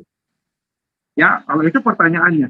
Jadi kebenaran itu harus bisa diterima oleh akal budi kita, akal sehat kita. Kalau tidak bisa diterima akal sehat kita, itu bukan kebenaran begitu ya. Sama seperti tadi misalnya, yang kalau babi diharamkan sampai kapanpun, tapi dalam kondisi tertentu boleh. Yang ada lagi makanan boleh makan babi. Itu berarti itu bukan kebenaran begitu ya. Bukan kebenaran yang bersifat adekuat begitu. Ya, itu hanyalah jadi kebenaran itu hanya sifatnya itu kondisional. Kalau ada makanan yang lain maka ya biasa-biasa saja, nggak usah dimakan. Tapi ketika tidak lagi makanan, ya boleh begitu. Ya itu bukan sebuah kebenaran namanya. Ya, itu kondisional begitu. Kebenaran itu mau apapun ceritanya nggak boleh dimakan. Mau mati sekalipun nggak boleh. Begitu. Itu kalau ada kebenaran gitu ya. Jadi logikanya adalah bahwa kalau Tuhan memberikan perintah itu pasti ada sebab musabab, ada tujuan. Ya, kalau saya katakan tadi ada latar belakang yang jelas begitu. Ya, baru ada makna teologi di balik larangan itu atau perintah tersebut. Jadi kalau tidak pakai logika, wah ini bahaya begitu. Ya, itu tidak tidak bertentangan dengan iman kita. Ya, karena iman itu, komposisi iman itu ada 3. Adanya pengenalan atau pengertian, adanya perasaan, dan ada kehendak. Ketiga-tiganya ini harus bekerja sama untuk menghasilkan sebuah iman yang benar. Jadi kalau orang itu mengimani sesuatu yang dia tidak mengerti, itu namanya iman membabi buta. Ya, jadi kita mengimani sesuatu itu harus kita mengerti dengan baik. Kenapa, bagaimana, apa, siapa, seperti apa. Jadi kita dalam membaca yang dikatakan sebagai firman Tuhan kan harus kita gaji benar. Ya, jadi kalau kitab itu tidak menyajikan jawabannya, maka kita khawatir itu kita bukan datang dari Tuhan. Berarti kitab itu tidak memenuhi kualifikasi sebagai kitab yang dilampirkan oleh si pemilik alam semesta ini, si pemilik kebenaran. Maka kita harus menyadari bahwa ada pihak lain, yaitu iblis yang memang juga bisa mengintervensi supaya manusia tersesat. Itulah sebabnya Tuhan berikan kepada kita akal, supaya kita bisa mengkajinya, mengujinya. Benar nggak ini kira-kira begitu? Logis nggak gitu? Ya, mungkinkah Tuhan mengatakan tidak boleh, tapi kalau kepepet boleh gitu. Itu kan kompromi namanya. Kebenaran itu nggak boleh kompromi. Kebenaran, iya kalau iya, tidak kalau tidak begitu. Itu ya, itu kalau kebenaran dari Tuhan, ya tidak ada kompromi ya begitu. Kalau memang nggak boleh, waktu nggak boleh. habis. Terima kasih buat Pak Pendeta Ari ya. Poin yang saya tangkap tadi Pak Pendeta Ari mengatakan bahwa kebenaran itu tidak boleh kompromi. Mungkin bisa jadi nanti ditanggapi oleh Bang Zuma ataupun Bang Zuma ingin menanggapi argumentasi lain ya. Oke, masih ini terakhir ya. Sebelum kita masuk ke ranah closing statement, ini adalah sesi yang sangat menarik untuk disimak, yaitu sesi TikTok ya antara Bang Zuma dengan Pak Pendeta Ari, tetapi saya mohon maaf masih belum fasih dengan sistem TikTok ini. Apakah Nggak apa-apa. Waktunya langsung berjalan begitu saja atau bagaimana? Penyelenggara silakan dijelaskan dulu agar saya tidak salah dalam mengambil langkah untuk mempersilakan kedua narasumber untuk TikTok. Silakan. Pihak dari M3. Oke, ini berjalan aja mungkin 30 menit atau 40 menit. Oke, 30 menit ya. Oke, Ya, dan saya hanya punya waktu bagaimana? 30 menit lagi ya. Oke, kalau begitu 30 menit ini Ya. kita gunakan berarti 5 menit closing statement nanti berarti 20 menit bisanya itu Bang Yan, karena 5 menit nanti untuk closing statement dan 20 menit dipakai untuk TikTok. Gimana Bang Zuma dengan Pak Pendeta Ari? Iya. Oke, siapkan waktu 20 menit. Ini time buat TikTok. Siapa yang mau maju berargumentasi silahkan. Saya berlepas diri ya, saya tidak akan ikut campur dalam ranah TikTok ini sebagai moderator. Tetapi kecuali ada sesuatu yang memang harus saya ikut campur ya, Pak Pendeta. Mungkin begini ya, saya boleh kasih masukan. Mungkin masih ada partisan kita yang mau bertanya. Mereka juga tidak merasa dirugikan nonton, tapi mereka ada pertanyaan tapi kita tidak tersalurkan. Yang saya lihat di sini, saya tadi sudah tawarkan kepada partisipan jika bertanya silakan raise hand. Saya belum melihat satupun raise hand, makanya saya akhiri partisipan bertanya. Iya. Dan saya juga memahami kondisi dari para narasumber yang waktu juga.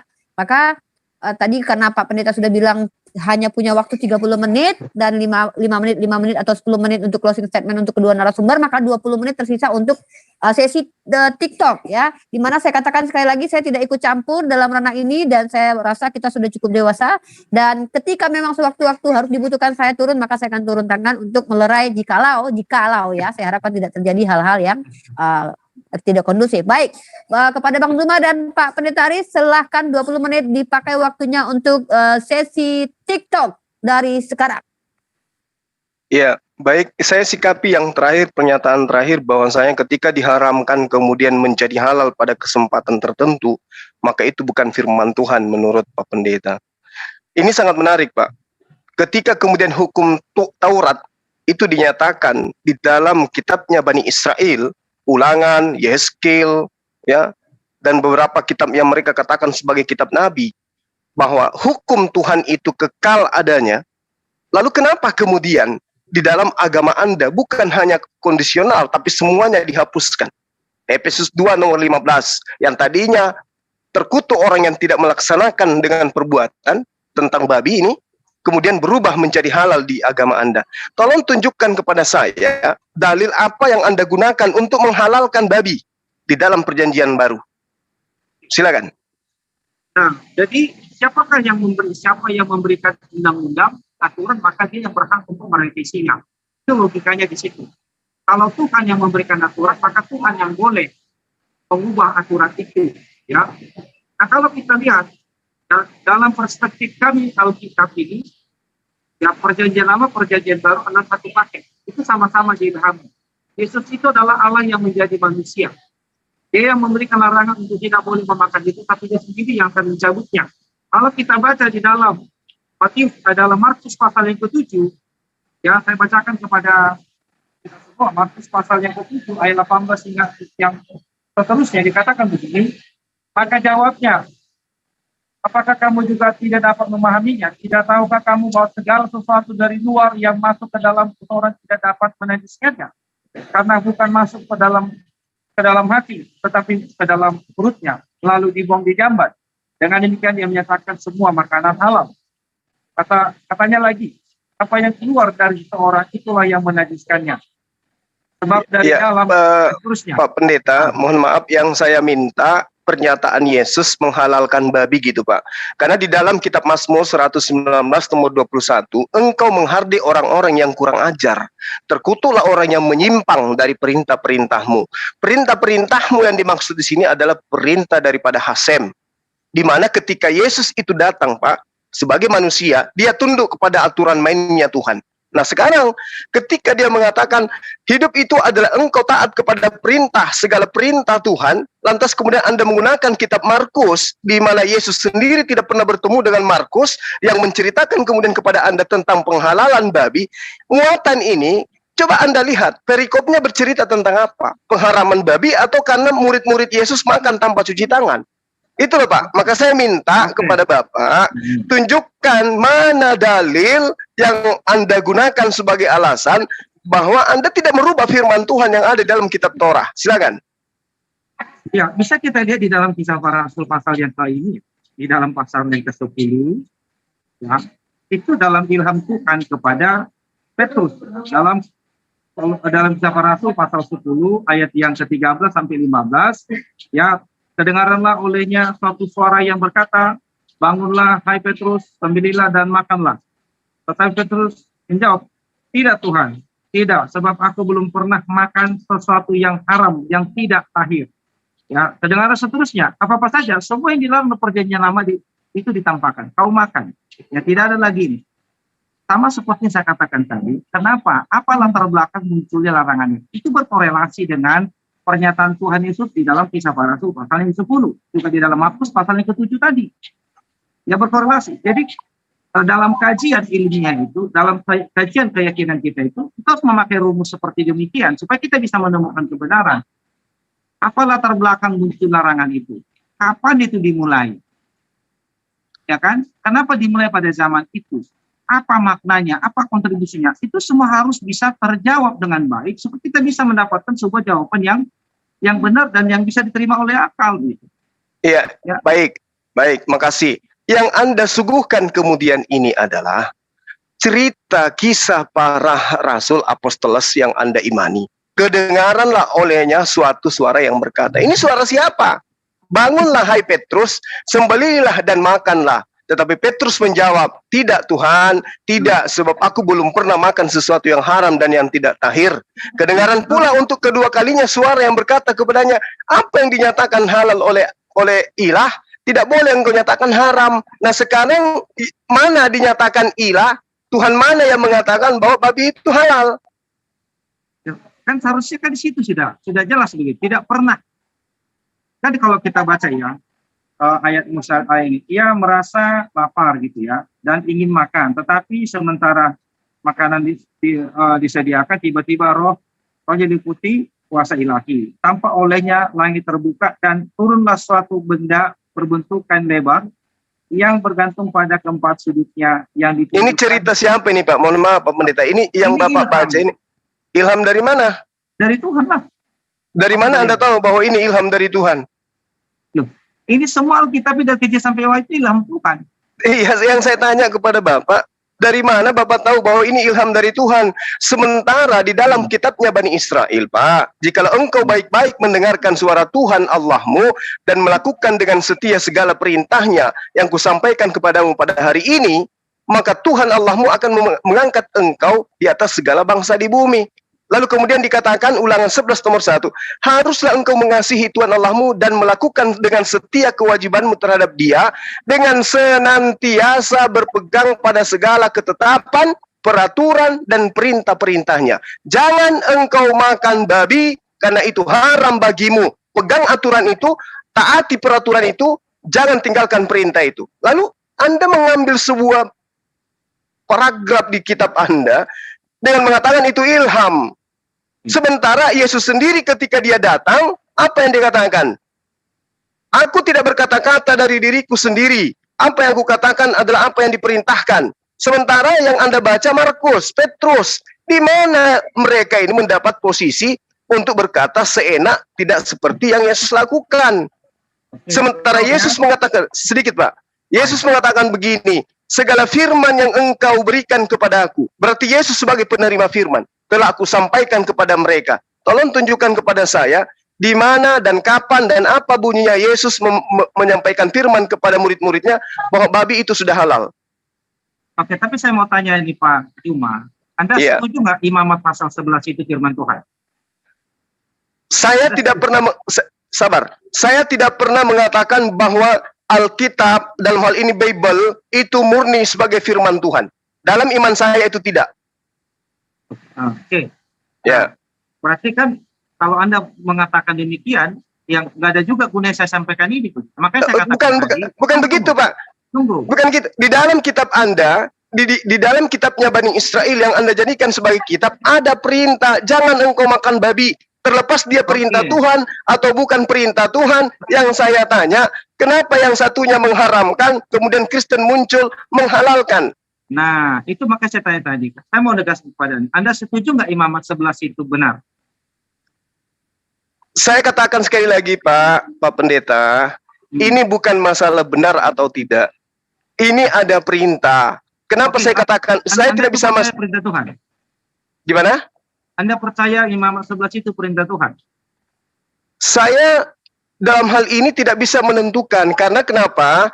Saya tidak menemukan lagi kitabnya Nabi Musa. Oke, kalau begitu Anda bisa tunjukkan sama saya hari ini kitab Taurat versi Islam? Kitab Taurat itu di dalam Al-Quran diterangkan ya ahlul kitab lima talbisun al-haqqa bil batil. Orang-orang Yahudi Pak ahli kitab itu mencampur adukkan antara wahyu dengan karangan-karangan mereka, sehingga kami umat Islam tidak bisa percaya lagi bahwa kitab yang Anda pegang itu adalah Tauratnya Nabi Musa. Oke, Bapak percaya imamat itu Tauratnya Musa? Enggak, Saya, Bapak jangan menghindar dari pertanyaan saya dengan balik bertanya seperti itu, Pak. Saya ini bukan orang-orang, bukan anak kecil. Ya, pertanyaan saya tidak ada kewajiban hak Anda untuk bertanya tentang saya imani atau tidak. Yang Anda harus bertanggungjawabkan adalah iman Anda. Kitab Anda itu Anda tenteng perjanjian lama, perjanjian baru. Anda yang mengimani itu firman Tuhan. Berarti firman Tuhan di hadapan Anda satunya mengharamkan, firman Tuhan lagi satunya menghalalkan. Tidak mungkin dua-duanya benar, kecuali Tuhan Anda mabok di situ. Bukan, makanya kan Anda kan harus mengerti. Makanya saya tanya tadi, tolong Anda jelaskan secara saintis, secara ilmiah, apa latar belakang adanya larangan memakan babi versi Islam. Anda kan tidak ada jawaban apa sama sekali begitu. Lalu, jadi kalau semua begini Pak, sekarang saya tanya kepada Bapak pertanyaan sama. Apa latar belakang ilmiahnya kemudian Adam dilarang makan buah ilmu pengetahuan? Lah kan itu di latar belakangi mereka punya kehendak bebas kan? Lah, kalau mereka sama Pak, sama. Ketika ada perintah jangan makan babi, manusia diberi kehendak bebas. Yang mau makan berarti melanggar, yang tidak makan berarti taat. Kan itu poinnya dari tadi saya jelaskan di Islam. Anda katakan tadi kalau nggak ada lagi makanan boleh makan babi. Betul. Nah, kalau betul. Gimana? Betul. Nah, sekarang begini kondisinya, Pak. Pada saat Bapak tidak menemukan makanan dan Bapak terancam sama sekali, sementara ada daging di depan Bapak, ada bangkai yang kemungkinan bisa membuat Anda hidup. Apa yang diberikan oleh Allah yang Maha Pengasih? Engkau boleh memakannya. Sekarang jadi masalah, bukan dalam keadaan terdesak, bukan dalam keadaan sukar, Anda memakannya, bahkan pengharamannya Anda hilangkan. Ini yang jadi masalah. Sebetulnya Bang Juma, ini kan iya, silakan Bang. Case ini akan gampang selesai. Iya. Kalau misalnya kita memakai kajian yang sama. Apa sih latar belakang sehingga itu muncul? Maka kita pasti akan ketemu di titik yang sama.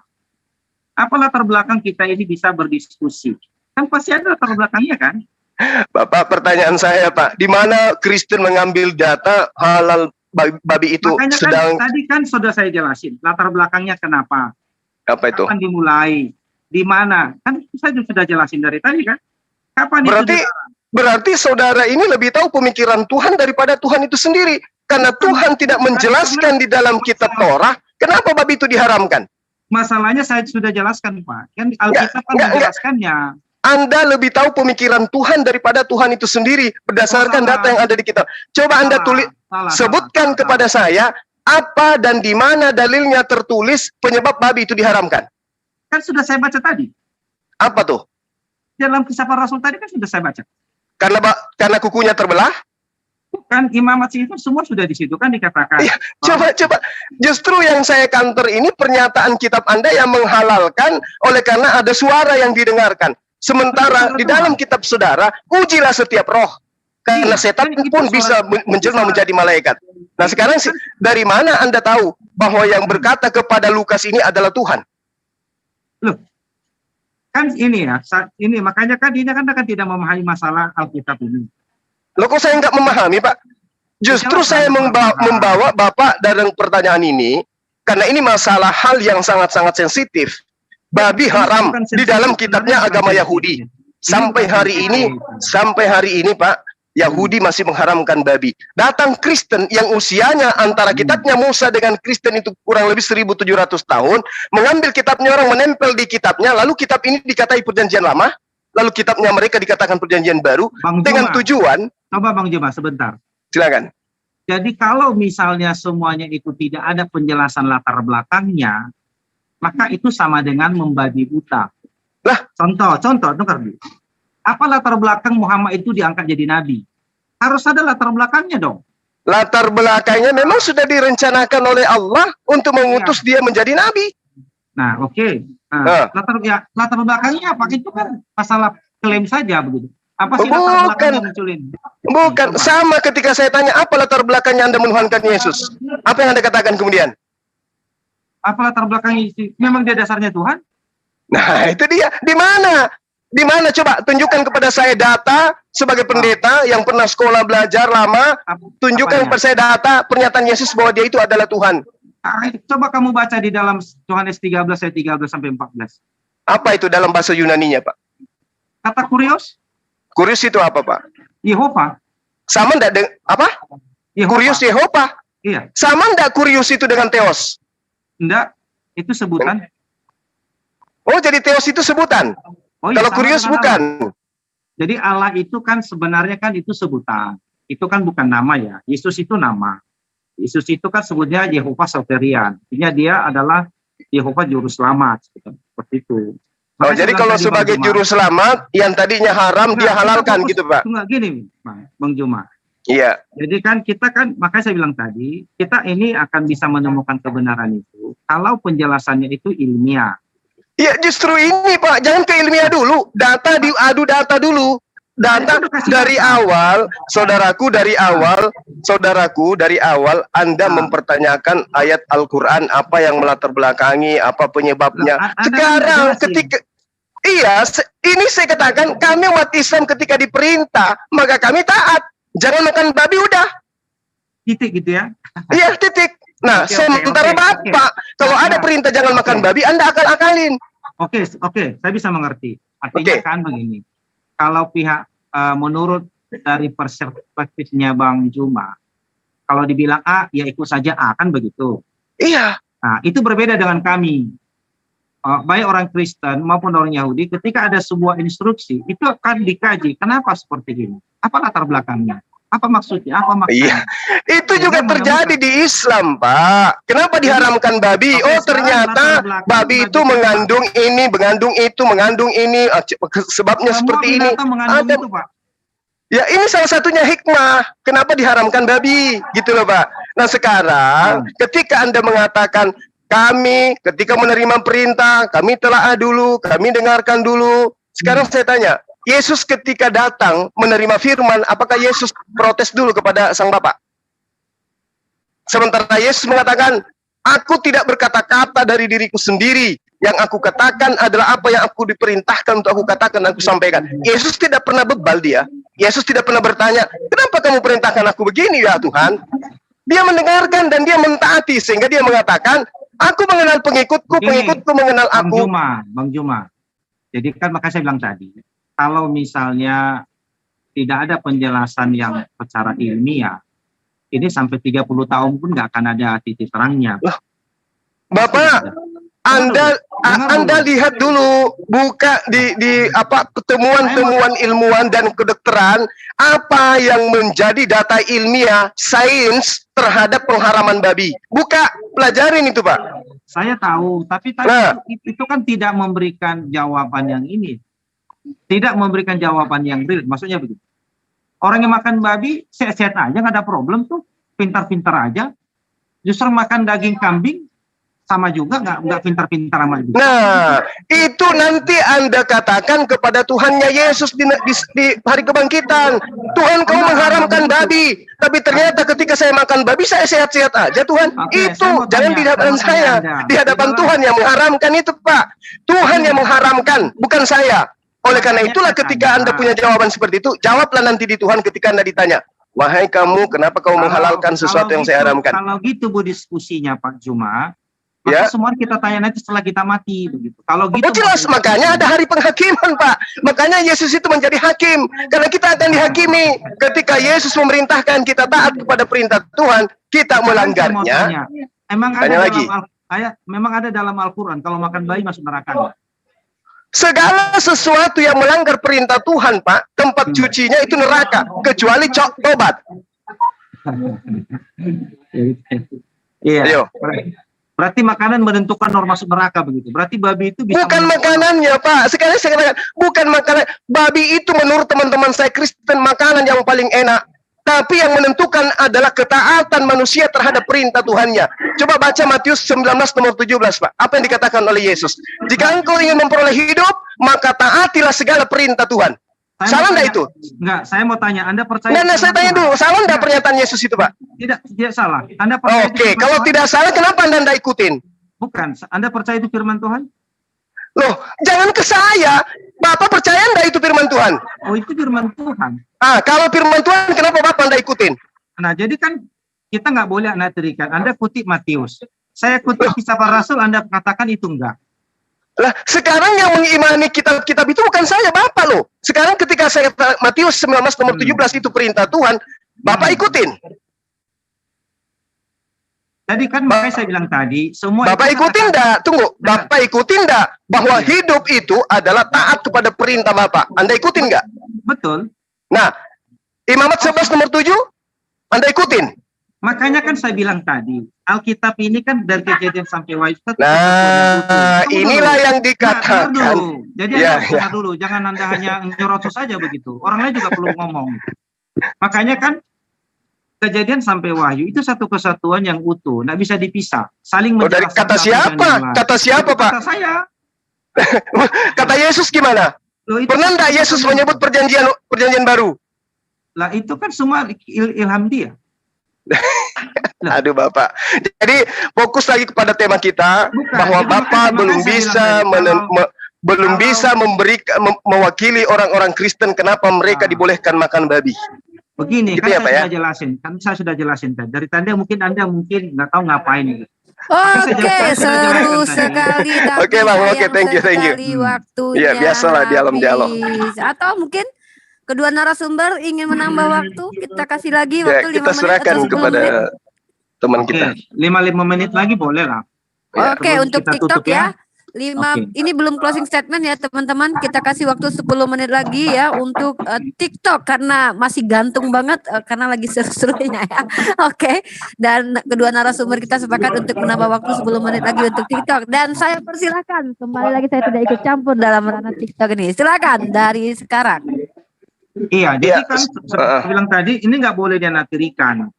Jadi itu problem yang dihadapi oleh debater Islam itu, dia mengutip sebagian Alkitab untuk membenarkan posisinya, tapi mengabaikan yang lain. Kami tidak boleh begitu.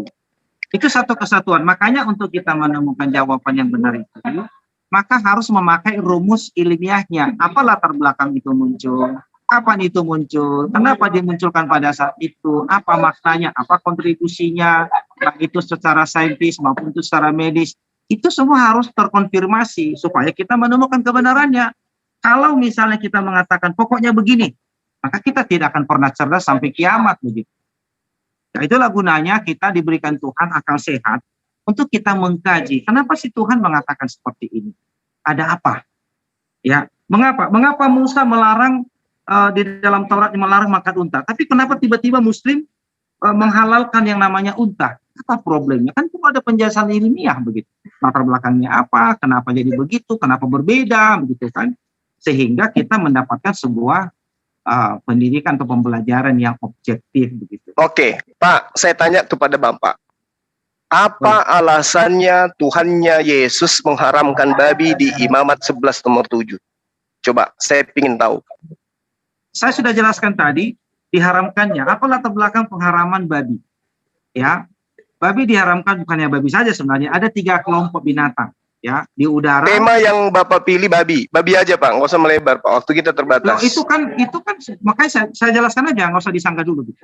Ada 3 kelompok di udara, di darat, termasuk babi, unta, keledai, kelinci. Yang saya tanya kan Bapak mengatakan ada hikmah yang secara ilmiah harus dipecahkan. Sekarang saya tanya, kenapa Imamat 11 Tuhan mengharamkan babi? Kenapa nggak mengharamkan yang lain? Kenapa babi? Apa alasannya? Anda mau dengar nggak atau gimana? Ya ini justru saya tanya, saya mau mendengarkan, makanya kalau bukan yang saya dengarkan bukan jawaban dari pertanyaan saya, pasti akan saya sanggah. Silakan. Oke, kalau begitu Anda saja, saya bertanya, apa latar belakang munculnya larangan makan babi? Coba, saya mau tunggu Anda jawaban Anda. Di Al-Quran sudah dikatakan bahwa kami diperintah, kami mentaati.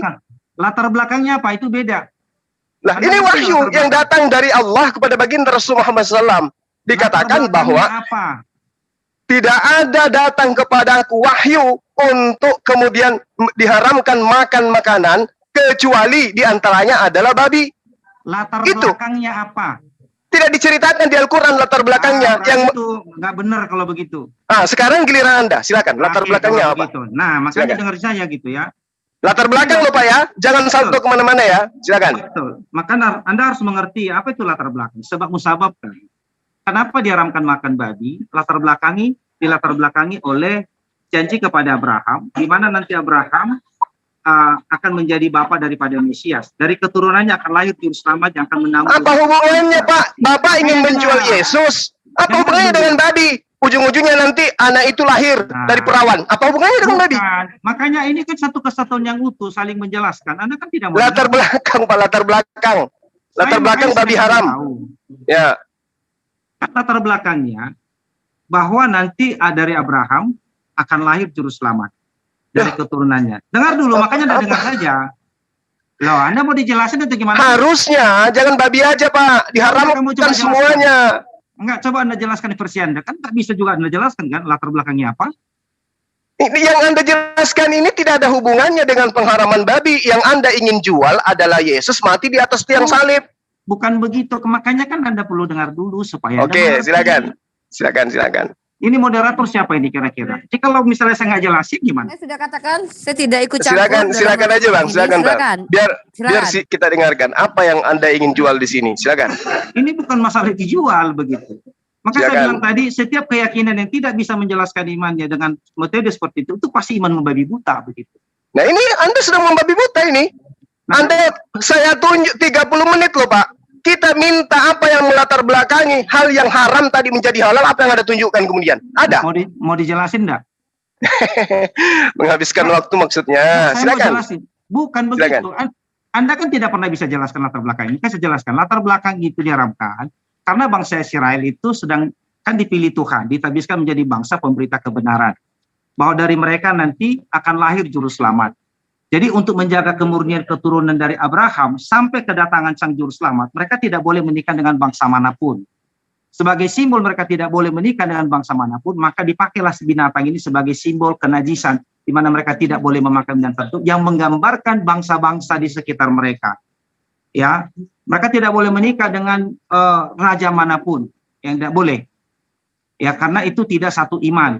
Mereka juga tidak boleh menikah dengan bangsa lain walaupun strata sosialnya sama, tidak boleh. Apa hubungannya dengan babi haram, Pak? Dengar dulu, makanya kan Anda kan harus dengarkan aja.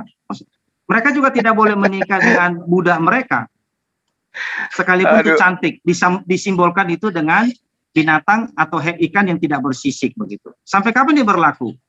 Sampai yang disimbolkan datang. Itulah sebabnya begitu juru selamat datang, maka larangan itu dicabut. Jadi orang bisa boleh makan apa saja asalkan itu berguna. Seperti itu. Itu asumsi atau apa itu, Pak? Loh, itu kan kesimpulan. Oh, kesimpulan. Loh, ya kalau misalnya Anda membaca Al-Quran lalu Anda tidak menyimpulkan, itu kan aneh. Gini, saudara saya gini. Anda mengatakan ketika saya tanya latar belakangnya apa, ujung-ujungnya ternyata memang itu latar belakangnya. Anda tadi kan nggak jelaskan sama sekali. Ujung-ujungnya lari kepada juru selamat. Jadi Anda mengatakan Yesus itu juru selamat. Nah sekarang kalau Yesus itu juru selamat, kenapa justru Anda membantah ajarannya? Saya tidak membantah, malah itu kan. Ini faktanya Anda menghalalkan babi. Dia yang mengharamkan. Loh, kan kisah para rasul itu sudah dijelasin. Loh, saya lebih percaya kepada pernyataan Yesus, Pak, daripada pernyataan pengarang daripada kisah para rasul Lukas itu. Itu sama. Kok sama pula? Sama. Yesus mengharamkan babi, Lukas menghalalkan. Yesusnya mengharamkan. Mana yang Bapak percaya? Katanya juru selamatnya Yesus. Kenapa Anda justru mengikuti Lukas? Makanya saya bilang tadi, Anda itu tidak boleh memegang satu lalu melepaskan yang lain. Ya, Alkitab ini satu kesatuan yang utuh, saling menjelaskan. Justru kacau kalau satu kesatuan yang utuh. Yesus mengharamkan babi, Lukas menghalalkan. Anda mengaminkan yang mana? Lihat, makanya kan dengar di dalam Markus pasal 7 itu sebenarnya sudah dijelaskan, tidak ada satupun yang masuk ke dalam perut yang menajiskan orang. Tidak ada. Kata siapa, Pak? Kata siapa? Kata Tuhan gitu. Kata Tuhan yang mana? Sementara yang dikatakan kata Tuhan di dalam kitab Perjanjian Lama menurut hitungan orang-orang Yahudi, praktis Yahudi, itu adalah ulangan imamat. Kok jadi ada muncul buku baru yang mana di dalam kitabnya Yahudi diharamkan, kok bisa jadi halal, Pak? Sementara buku baru ini katanya perjanjian baru dari perjanjian lama. Makanya Bang Juma, supaya kita ketemu titiknya, Bang Juma itu perlu memberikan penjelasan. Apa sih latar belakang munculnya larangan memakan hewan tertentu. Kapan itu dimulai? Kenapa dimulai pada saat itu? Apa makna teologisnya? Apa kontribusinya untuk sains, untuk medis?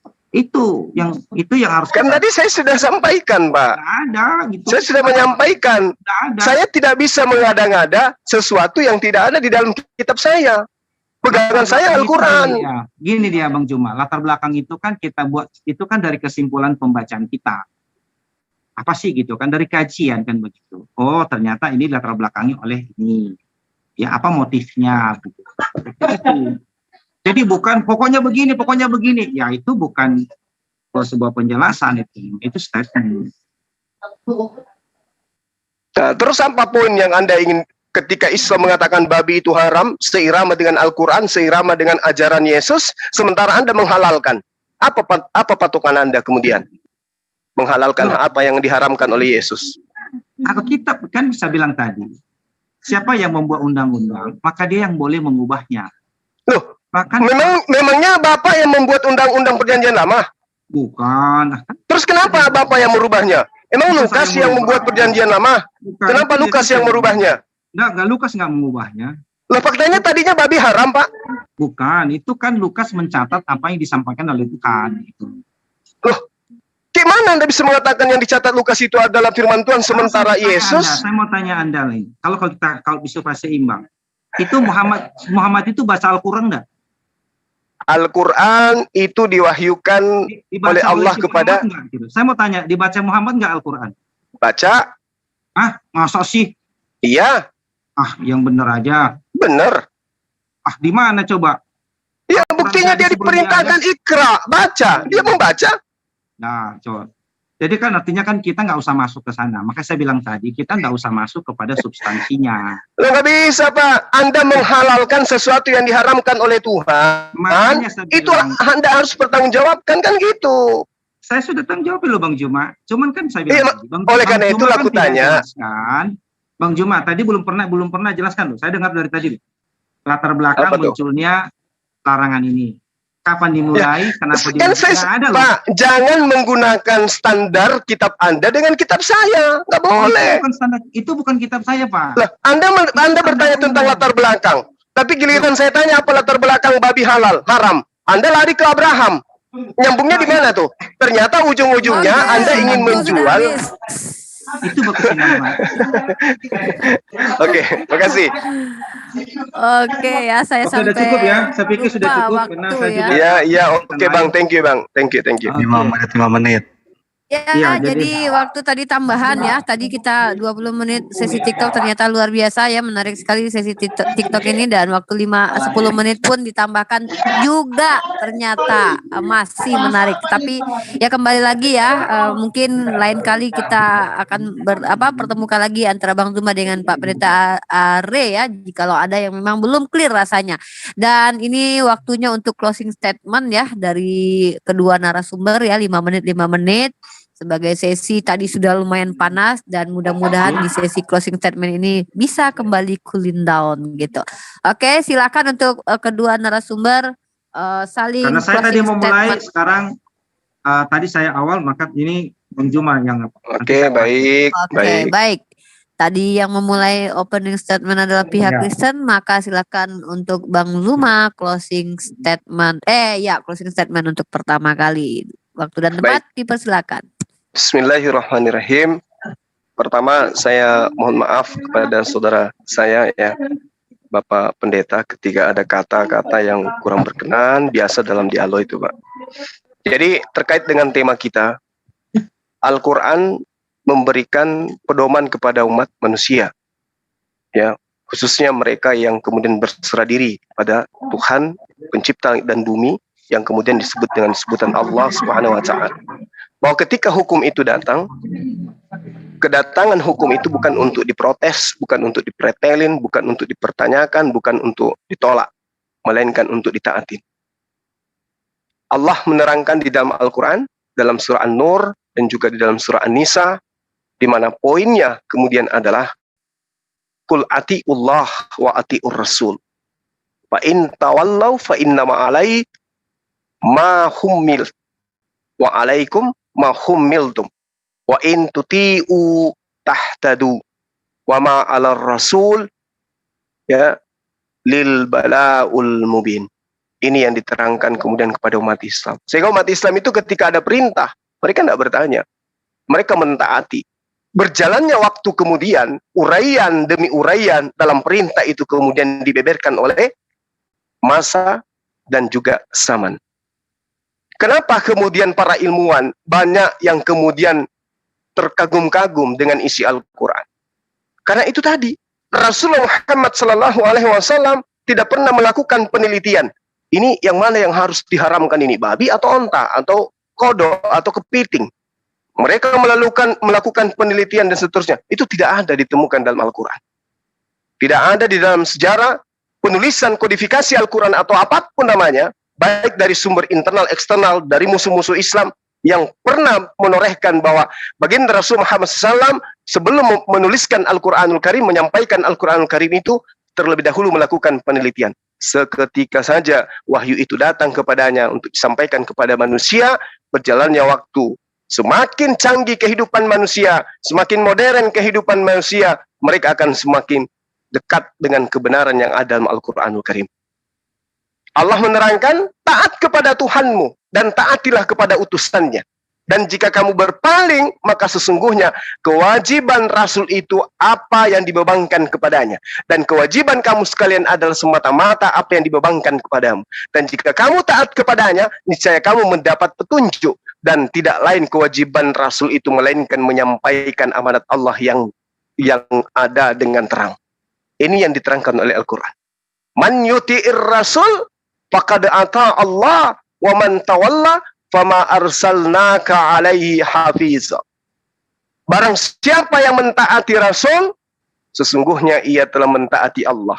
Dan barang siapa yang berpaling dari ketaatan itu, maka kami tidak mengutusmu untuk menjadi pemelihara bagi mereka yang ingkar. Jadi umat Islam itu ketika ditanya, jangan engkau makan babi, maka kami tidak makan babi. Ya, bukan karena di dalamnya ada cacing, ada ular, ada kodok, bukan. Tapi karena perintah, itu ujian. Karena kehidupan kita di atas muka bumi ini untuk diuji. Makanya nabi manapun itu, ya, kitab manapun itu, keselamatan itu diperoleh dengan cara apa? Diupah berdasarkan dengan perbuatan masing-masing. Rasul Muhammad SAW mengatakan, berlomba-lombalah mencari harta surga. Berlomba-lombalah mencari amal kebajikan. Perintah itu datang. Abraham, Ishak, Yakub, Isa, semua memerintahkan kaumnya masing-masing untuk berlomba-lomba memperoleh harta surga. Karena harta surga tidak lekang dimakan karab. Itu perintah. Oleh karena itulah kemudian untuk berlomba mendapatkan kebaikan, umat Islam itu senang kali dia. Kenapa? Karena ketika diperintahkan sesuatu, ada kaidahnya, ada aturan mainnya, ada caranya. Diperintahkan untuk sholat, ada cara sholat. Diperintahkan untuk berpuasa, ada cara puasa. Semua ada lengkap di dalam Islam itu. Maka Islam tinggal meminta petunjuk untuk supaya tetap berada pada koridor yang ada. Ihdinas siratal mustaqim. Selalu meminta agar tidak keluar daripada jalan yang telah ditunjukkan. Nah, inilah ketika haramnya babi menjadi polemik pada masa ini, maka kebanyakan daripada teman-teman dari agama seberang kemudian memberikan jempol kepada Al-Quran. Al-Quran betul dengan mengatakan babi itu haram. Saya punya saudara di kantor. Beberapa tahun lalu sebelum dia pensiun, dia nelpon. Dinda. Aduh, sayang sekali waktu thank you. Terima kasih. Bang Luma. Ya, poin yang bisa kita ambil saya pribadi sebagai moderator dari Bang Luma adalah bahwa kami melaksanakan perintah dari Tuhan itu sendiri dengan mengikuti diharamnya makan babi. Mungkin itu poin yang garis besar yang bisa diambil ya. Oke, silakan untuk closing statement 5 menit dari sekarang dari pihak narasumber Kristen yaitu Pendeta Aris. Silakan. Iya, terima kasih. Saya pikir tidak ada yang perlu dimaafkan karena dalam diskusi memang harus terjadi seperti demikian ya. Yang berikutnya, kebenaran itu dia tidak serta-merta sekaligus gitu. Dia ada tahapan demi tahapan dari Adam, Nuh, Abraham, semua itu sambung menyambung begitu ya. Dan Alkitab itu adalah satu kesatuan yang itu. Perjanjian lama itu bisa dipahami ketika perjanjian baru itu menyingkapkannya. Ya, jadi kalau tanpa perjanjian baru, maka orang tidak akan mengerti latar belakang kenapa itu muncul semua. Ya, latar belakang munculnya domba korban, latar belakang munculnya sunat, latar belakang munculnya larangan makan darah, semua itu punya latar belakang. Dan perjanjian baru menjelaskan itu, sehingga segala sesuatu yang diperintahkan Tuhan itu masuk di akal kita begitu. Ya, jadi bukan berarti kita lebih dari Tuhan, tidak, tetapi Tuhan menyingkapkannya melalui firman-Nya. Ya, jadi kami punya keyakinan bahwa semua perintah Tuhan itu pasti punya alasan, punya dasar. Nah, tugas kita adalah mencari tahu, karena firman-Nya itu pasti akan menjelaskan kepada kita apa, bagaimana, dan seperti apa. Jadi Tuhan tidak menginginkan kita itu membabi buta. Oleh sebab itu, kita harus menggunakan akal budi kita untuk bisa memahami kebenaran itu. Sebab kalau kita tidak menggunakan akal budi yang kita miliki, ya, tidak menggunakan akal budi atau akal sehat yang diberikan Tuhan kepada kita, maka iblis akan menipu begitu. Ya, jadi ada dua alat yang diberikan Tuhan kepada kita supaya kita menemukan kebenaran.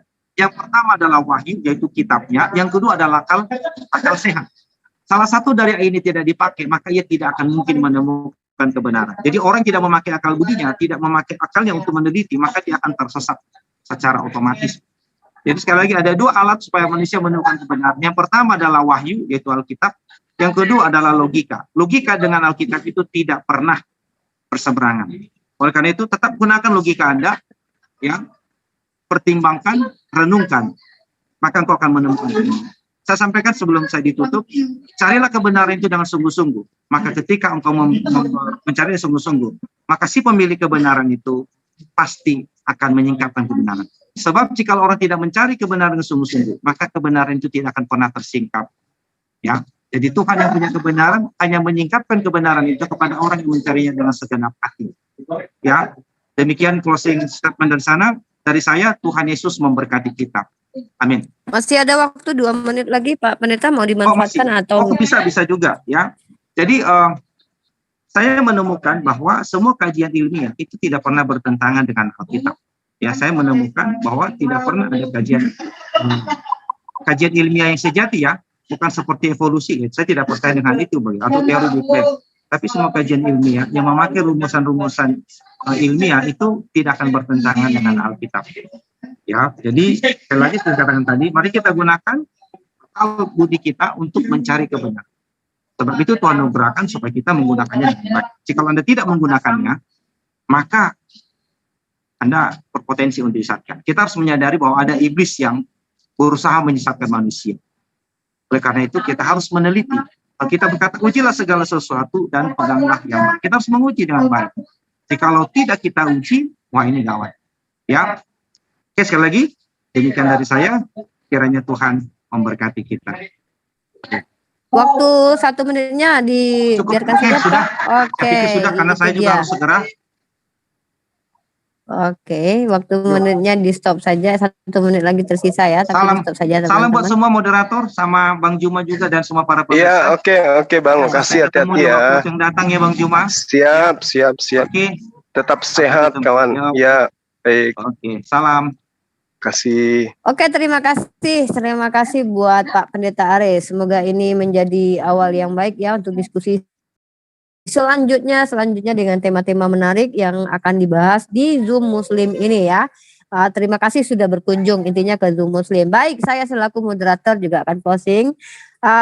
Terima kasih buat para penonton di live channel Zulkifli M. Abbas, Rifa MOW dan channel Muslim yang berafiliasi yang melivekan diskusi ini, dan berharap kita ke depan ada lagi tema-tema yang menarik untuk dibahas yang menambahkan kepada kita keimanan dan menambahkan ilmu dan wawasan juga bagi kita. Dan terlepas dari adab pun, jikalau ketika di dalam ranah diskusi ada suasana yang cukup panas dan cukup ini ya menegangkan, itu hal yang lumrah dan biasa ketika terjadinya perang argumentasi. Tetapi bukan berarti ketika kita melakukan perang argumentasi itu kita harus langsung baper kemudian saling bermusuhan, tidak. Karena di sini di Indonesia ini kita memiliki hak dan kewajiban yang sama di mata negara kita, yaitu mengimani apa yang kita yakini kebenarannya. Dan saya selaku moderator tentu ada salah dan tidak luput juga para narasumber, tetapi saya harap maklum kepada semua saudara-saudara yang baik dari pihak Kristen ataupun Muslim yang menonton diskusi malam ini, agar memaklumi bahwa kita adalah pribadi yang tidak akan pernah luput dari yang namanya khilaf atau salah-salah kata, dan untuk itulah saya selaku moderator mewakili semua yang terlibat dalam ranah diskusi ini untuk memohon maaf, meminta maaf jikalau memang ada hal-hal yang tidak disukai, tidak disenangi oleh para netizen atau pemirsa yang menonton di rumah. Kemudian sekali lagi saya mengucapkan terima kasih kepada seluruh partisipan juga yang tadi sempat bertanya. Kemudian terima kasih juga buat room Zoom M3 ya, dan mudah-mudahan M3 selalu menampilkan diskusi-diskusi yang kaitannya ini penuh dengan muatan yang sangat-sangat edukatif dan akademis. Itu harapan kita ke depan. Dan juga pihak dari teman-teman kita non-muslim nyaman untuk berdiskusi di room muslim ini. Dan itu saja ya, kembali lagi saya ingatkan ya, terakhir ya, buat teman-teman yang ingin berkontribusi dengan wacana adanya debat akbar di Makassar, insya Allah yang akan diadakan oleh MMCI dan juga LSK, Lembaga Sains Kristologi di bawah bimbingan Abi Yusuf ya, dan mudah-mudahan benar-benar diizinkan oleh Allah terlaksana, di mana diskusi ini ramah tamah ini, diskusi yang penuh dengan muatan toleransi ini akan kita diadakan di Makassar, insya Allah kurang lebih dari sekarang sekitar 3 bulan atau 2 bulan lagi, dan memang kita harus melakukan persiapan yang matang agar terciptanya acara yang kita idam-idamkan itu ya, dan bisa kita live kan di seluruh channel-channel muslim yang ingin melive-kan. Dan Amin. kembali lagi silakan berdonasi untuk mensupport acara ini agar berjalan dengan sukses, karena kita akan menghadirkan tamu-tamu yang di luar dugaan, insya Allah ya, mudah-mudahan terrealisasi di nomor rekening yang sudah saya siapkan di YouTube saya juga, dan boleh juga di yang ada di Tribun Comment Center, juga di Zulkifli M. Abbas, asal diberikan konfirmasinya agar tidak salah paham ya. Nah, ada lagi mungkin dari Bang Zuma terlepas dari diskusi tadi yang ingin disampaikan, Bang Zuma? Iya, Denda. Jadi teman-teman Kristen yang ada di kolom komentar yang penasaran ingin berdialog dengan saya habis ini, silakan. Saya buka diri untuk Anda sampai jam 3 subuh. Ada sekitar 4 orang tadi yang bahasanya kurang enak dibaca ya, silakan habis ini kita berdialog. Tema apapun saya buka diri untuk Anda. Makasih Din dari Oke, itu dia dari Bang Zuma ya, tawaran untuk teman-teman yang ada di room Zoom kita yang mohon maaf dari tadi berkomentar yang sangat-sangat tidak kita harapkan komentar seperti itu, untuk lebih menjadi gentle ya. Kalau Anda laki-laki mari gentleman, kalau Anda perempuan gentlewoman. Gentlewoman. Iya, artinya Din dari gitu. Tadi saya mohon maaf saya potong. Yep. Tadi itu saya berusaha untuk sopian sebisa mungkin. Yes. Ya, karena pendetanya sopan juga ya. Banyak penekanan-penekanan yang bertentangan dengan data di dalam kitab mereka. Cukup dengan satu pertanyaan saja udah rontok gitu. Memang nyakitin sih, tapi mau kayak mana lagi? Ya kan? Jadi teman-teman yang masih mau membahas tema ini silakan naik. Makasih Dina. Beneran tidak mengenal perasaan ya Bang. Jadi kembali lagi ya, tawaran khusus buat Anda semua yang ada di room M3 yang kita cintai ini, room muslim yang cukup luar biasa ya. Kita menampung Anda semua dengan keluh kesah Anda yang memang ingin berdiskusi dengan Bang Zuma, tidak sepakat dengan argumentasi Bang Zuma, silakan dibantah, atau jangan-jangan jangan menjadi master ketik-ketik saja di room chat ya. Silakan maju ke depan untuk mempertanggungjawabkan untuk atau berapologet ya tentang iman Anda. Saya izinkan teman-teman yang ada di Zoom M3 untuk membuka mic-nya, kemudian silahkan saja bertanya atau membuat pernyataan atau membuat pertanyaan atau mengajukan tema, dan Bang Zuma mempersiapkan dirinya sampai jam 3 subuh, luar biasa. Silakan buat teman-teman yang non-muslim yang ada di room kita saat ini, buka mic berbicara semua. Oke, untuk co-host silakan dibantu membuka mic teman-teman kita yang ada di Zoom. Sudah, silakan buka. Oke, terima kasih co-host.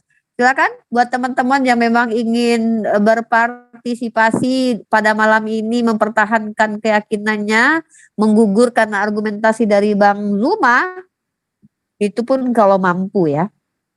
Silakan. Aku, Ya, Bang aku Zuma. boleh bertanya nih, aku Muslim boleh bertanya nih. Oke. Mau bertanya ke Bu Ustadz Rah- Zuma ini. Maaf, ya. Iya. Ya, aku Iya, silakan. terima kasih Ustadz. Gini, aku hanya mau mempertanyakan nih, Yesaya 66 ayat 17. Mereka Iya. yang menguduskan dan mentahirkan dirinya untuk taman dewa-dewa, untuk taman-taman dewa dengan mengikuti Dan babi. seseorang yang ada di tengah-tengahnya yang memakan daging babi dan binatang-binatang jijik serta tikus, mereka semuanya akan lenyap sekaligus. Demikian firman Tuhan. Maksudnya apa ini, Ustaz? Ya, jadi memang Allah itu benci dengan babi itu. Karena babi itu masuk dalam kategori binatang yang menjijikkan. Boleh dilihat di data nomor 3, Yesaya 45 nomor 4, Amsal 11 nomor 22, Mazmur 80 nomor 13, 2 Samuel 13 nomor 8, Ulangan 14 nomor 8, Imam 11 nomor 7. Jadi data-data yang kayak begini harusnya orang-orang Kristen itu paham gitu ya. Bahwa memang Tuhan itu tidak asal memberikan satu perintah, jangan makan babi. Ada. Karena kalau di latar belakangnya, mana ada manusia kemudian datang memplototin di situ, oh Tuhan datang kemudian ingin mewahyukan, ternyata latar belakangnya enggak seperti itu. Berbeda dengan cerita. Kalau cerita memang ada pembukaan, ada kemudian daftar pustaka, kemudian setelah ada seperti itu ada kata pengantar, habis itu ada isi, habis itu ada kesimpulan, habis itu ada penutup, habis itu ada keterangan, kata sambutan. Itu kalau karangan. Al-Quran tidak bersifati yang kayak begitu. Ya, seketika datang perintah haram makan babi, jangan makan babi. Nggak perlu tanya apa yang melatar belakangi ya. Nggak bisa, karena hanya iblis yang selalu membantah firman Tuhan. Itu karakter iblis itu begitu. Coba kita lihat. Ketika kemudian Adam diperintahkan oleh Allah, jangan engkau makan buah, yang lain boleh kau makan semuanya. Mau makan pohonnya juga boleh. Mau makan rantingnya, akarnya juga boleh. Silakan, tapi satu ini jangan kau makan. Tapi karakter iblis senantiasa selalu melawan perintah Tuhan. Nah, ketika Al-Quran kemudian datang, apa yang diperintahkan oleh Allah kepada kita semua? Untuk taat kepada baginda, untuk mengikuti apa yang Rasul Tuhan itu perintahkan. Man yuti'ir Rasul faqad ata Allah. Itu perintah. Tidak dibolehkan lagi kita membantah atau melanggar. Berbeda dengan mereka. Ketika kemudian ada perintah jangan engkau makan babi, ada yang unyu-unyu datang mengajarkan, tidak, semua yang masuk ke mulut itu tidak ada yang haram kok. Ini karakter iblis. Diperintahkan, bertanya. Giliran ditanya, kenapa bisa di kitabmu mengatakan haram, kok muncul perintah baru? Boleh. Apa yang melatar belakanginya? Siapa yang Anda ikuti? Nah, nggak bisa menjawab. Begitu, Ukhti. Ya. Ya, tadi di sini ada Giga, ada Thomas, ada siapa lagi? Ada Andromeong atau siapa? Silakan. ya. Tikus Balao naik. Izin Bang Zuma Unirifah. Terima kasih. Oke. Tadi ada Pak Budiman Susanto itu yang minta dijadwalin sepertinya. Tadi udah buka mic. Mungkin setelah ini silakan, sesi Pak Budiman. Pak Budiman mungkin kalau memang bisa siap untuk langsung diskusi malam ini, silahkan kita kasih kesempatan. Atau di sini ada Bu Farida Sinaga MPDK atau siapapun juga silakan dibuka mic-nya untuk menyampaikan keluh kesah ya. Atau ya silakan. Terima kasih Uni, terima kasih Bang Juma. Kasih Bang. Saya masih stay di Zoom ini. Ini tadi tentang ada sedikit tadi penjelasan dari Bang Juma bahwasanya kalau apa yang kita makan, apa yang kita minum itu mempengaruhi nanti karakter manusia. Iya. Ya, tadi ya Bang Juma jelaskan di situ ya. Tetapi saya ingin sedikit membantah penjelasan Bang Juma. Silakan.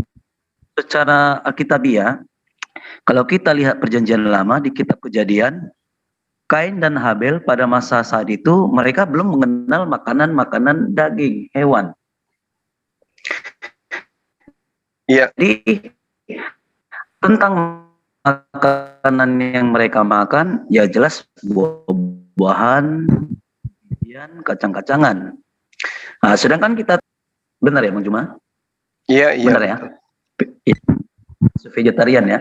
Jadi karena vegetarian pada masa itu berlaku, sedangkan perintah dari Tuhan belum ada untuk makanan daging-daging dari hewan binatang. Jadi kita lihat saja karakteristik Kain terhadap adiknya si Habil. Ya, jadi jelas ya, makanan itu tidak mempengaruhi karakter seseorang. Ya. Nah, itu yang saya dapati berdasarkan Alkitabiah. Sudah itu ada satu lagi yang saya mau jelaskan tentang mengapa didatangkan firman Tuhan kepada bangsa Israel, khususnya pada zaman Nabi Musa. Jadi di kitab Imamat pasal 11, di situ ayat ke-45 sampai ayat ke-46, ya saya bacakan sebentar ya. Sebab akulah Tuhan yang telah menuntun kamu keluar dari tanah Mesir, supaya menjadi Allahmu, jadilah kudus. Sebab aku ini kudus. Ayat 46-nya, itulah hukum tentang binatang berkaki 4, burung-burung, dan segala makhluk hidup yang bergerak di dalam air, dan segala makhluk yang mengeriap di atas bumi, yakni untuk membedakan antara yang najis dan yang tahir, antara binatang yang boleh dimakan dengan binatang yang tidak boleh dimakan. Jadi pada masa itu Tuhan memilih bangsa yang memang harus memberitakan dari Tuhan, dari Allah ya. Ya, itu yaitu khusus tentang pertobatan, di mana janji Allah terhadap Abraham bahwa nanti dari garis keturunan mulai datanglah Sang Mesias. Jadi di situ ya, selagi janji itu masih berlaku terhadap keturunannya daripada pihak Ishak, maka pengawalan itu terus berlaku. Nah, terus berlaku sampai kapan? Sampai Sang Mesias itu datang. Sebab tentang makanan, tentang upacara korban, tentang ibadah, itu semua termasuk hukum Taurat. Jadi siapa yang bisa melakukan hukum Taurat? Tidak ada satupun bangsa Israel yang sanggup melakukan hukum Taurat. Hukum Taurat. Bisa langsung ke poinnya Bang, biar ditanggapi Bang Zuma gitu, biar tidak terlalu memakan waktu lama, karena Anda sudah menyampaikan satu poin yang harus ditanggapi Bang Zuma, bahwa makanan tidak mempengaruhi karakter. Kemudian di poin ini saya harap langsung poin saja atau pernyataan atau pertanyaan. Silakan. Tentang dilarangnya makanan babi ya pada zaman Nabi Musa itu sudah jelas. Ya, itu sebab pengikut Kristus itu belum datang. Jadi itu berlaku. Masih berlaku itu. Itu bukan secara rohani sifatnya, memang secara jasmani. Yang diharamkan itu memang betul-betul daging. Nah, daging babi itu memang nggak boleh. Nah, jadi ketika sesudah air bah itu meredah, Nuh diberikan perintah oleh Allah bahwasanya semua binatang ya, semua binatang boleh kamu makan, dengan catatan darah itu harus dicurahkan ke atas bumi. Dicurahkan. Jadi keturunan dari Nuh itu Sem, Ham, Yafet, semua mendengar firman Tuhan itu. Mereka makan. Nah, jadi untuk melakukan pembedaan itu, ya, garis keturunan Sem harus dibuat beberapa pembedaan, lain daripada yang lain. Baik nanti bukti secara jasmania, lahiria, ya, nanti ada peraturan-peraturan tertentu, itulah nanti akan membedakan. Itulah yang dianggap nanti jadi kudus. Sebab Oke, itu poinnya ya, bahwa pelarangan makan babi ini salah satu bentuk pembedaan dari keturunan Sem ya. Iya. Oke, itu poinnya. Oke, biar cepat ditanggapi oleh Bang Zuma. Ada 2 poin Bang Zuma yang perlu ditanggapi. Yang pertama adalah bahwa makanan itu tidak mempengaruhi karakter, dan yang kedua adalah bahwa dilarangnya makan babi itu untuk pembedaan keturunan Sem yang akan nanti lahirlah Mesias dari mereka gitu. Kurang lebih begitu yang bisa kita tangkap. Silakan Bang Zuma untuk ditanggapi. Iya. Jadi gini Pak, pertanyaan Bapak atau apa yang Bapak uraikan itu sangat menarik. Kalau dikatakan bahwa makanan itu tidak mempengaruhi karakter, ada yang noise deh. Ya, tolong yang noise ya, Pak Budiman Susanto di mute dulu ya, karena sepertinya Anda sambil ngecas ya. Mohon maaf, ini mempengaruhi suaranya ke sini, kita terganggu ya. Silakan Pak Bang Zuma, dilanjut. Iya. Jadi kita nggak usah terlalu sampai masuk ke dalam penelitian kedokteran atau pernyataan-pernyataan daripada kajian-kajian yang dilakukan oleh para ilmuwan. Kita melihat aja apa yang ada di sekeliling kita. Contoh misalnya bagaimana hewan yang masuk dalam kategori omnivora, kemudian karnivora, herbivora. Binatang-binatang ini, kalau kita melihat mereka yang makan daging karnivora, pasti mereka itu rata-rata buas, Pak. Berbeda dengan hewan yang masuk dalam kategori omnivora atau herbivora. Mereka cenderung lembut, bersahabat dengan kita. Tapi kalau karnivora, pemakan daging, itu pasti karakternya beda. Dari sini aja kita bisa membedakan. Bagaimana dengan manusia? Makanya Tuhan melarang makan babi karena ada hal yang Tuhan tidak inginkan terjadi kepada manusia gitu loh, Pak. Nah, tadi sengaja saya mengambil contoh barat. Mohon maaf ini terlepas dari keyakinan, Pak ya. Ini kita membahas tentang makanan. Bagaimana dengan saudara-saudara kita di barat sana? Adakah batasan muhrim?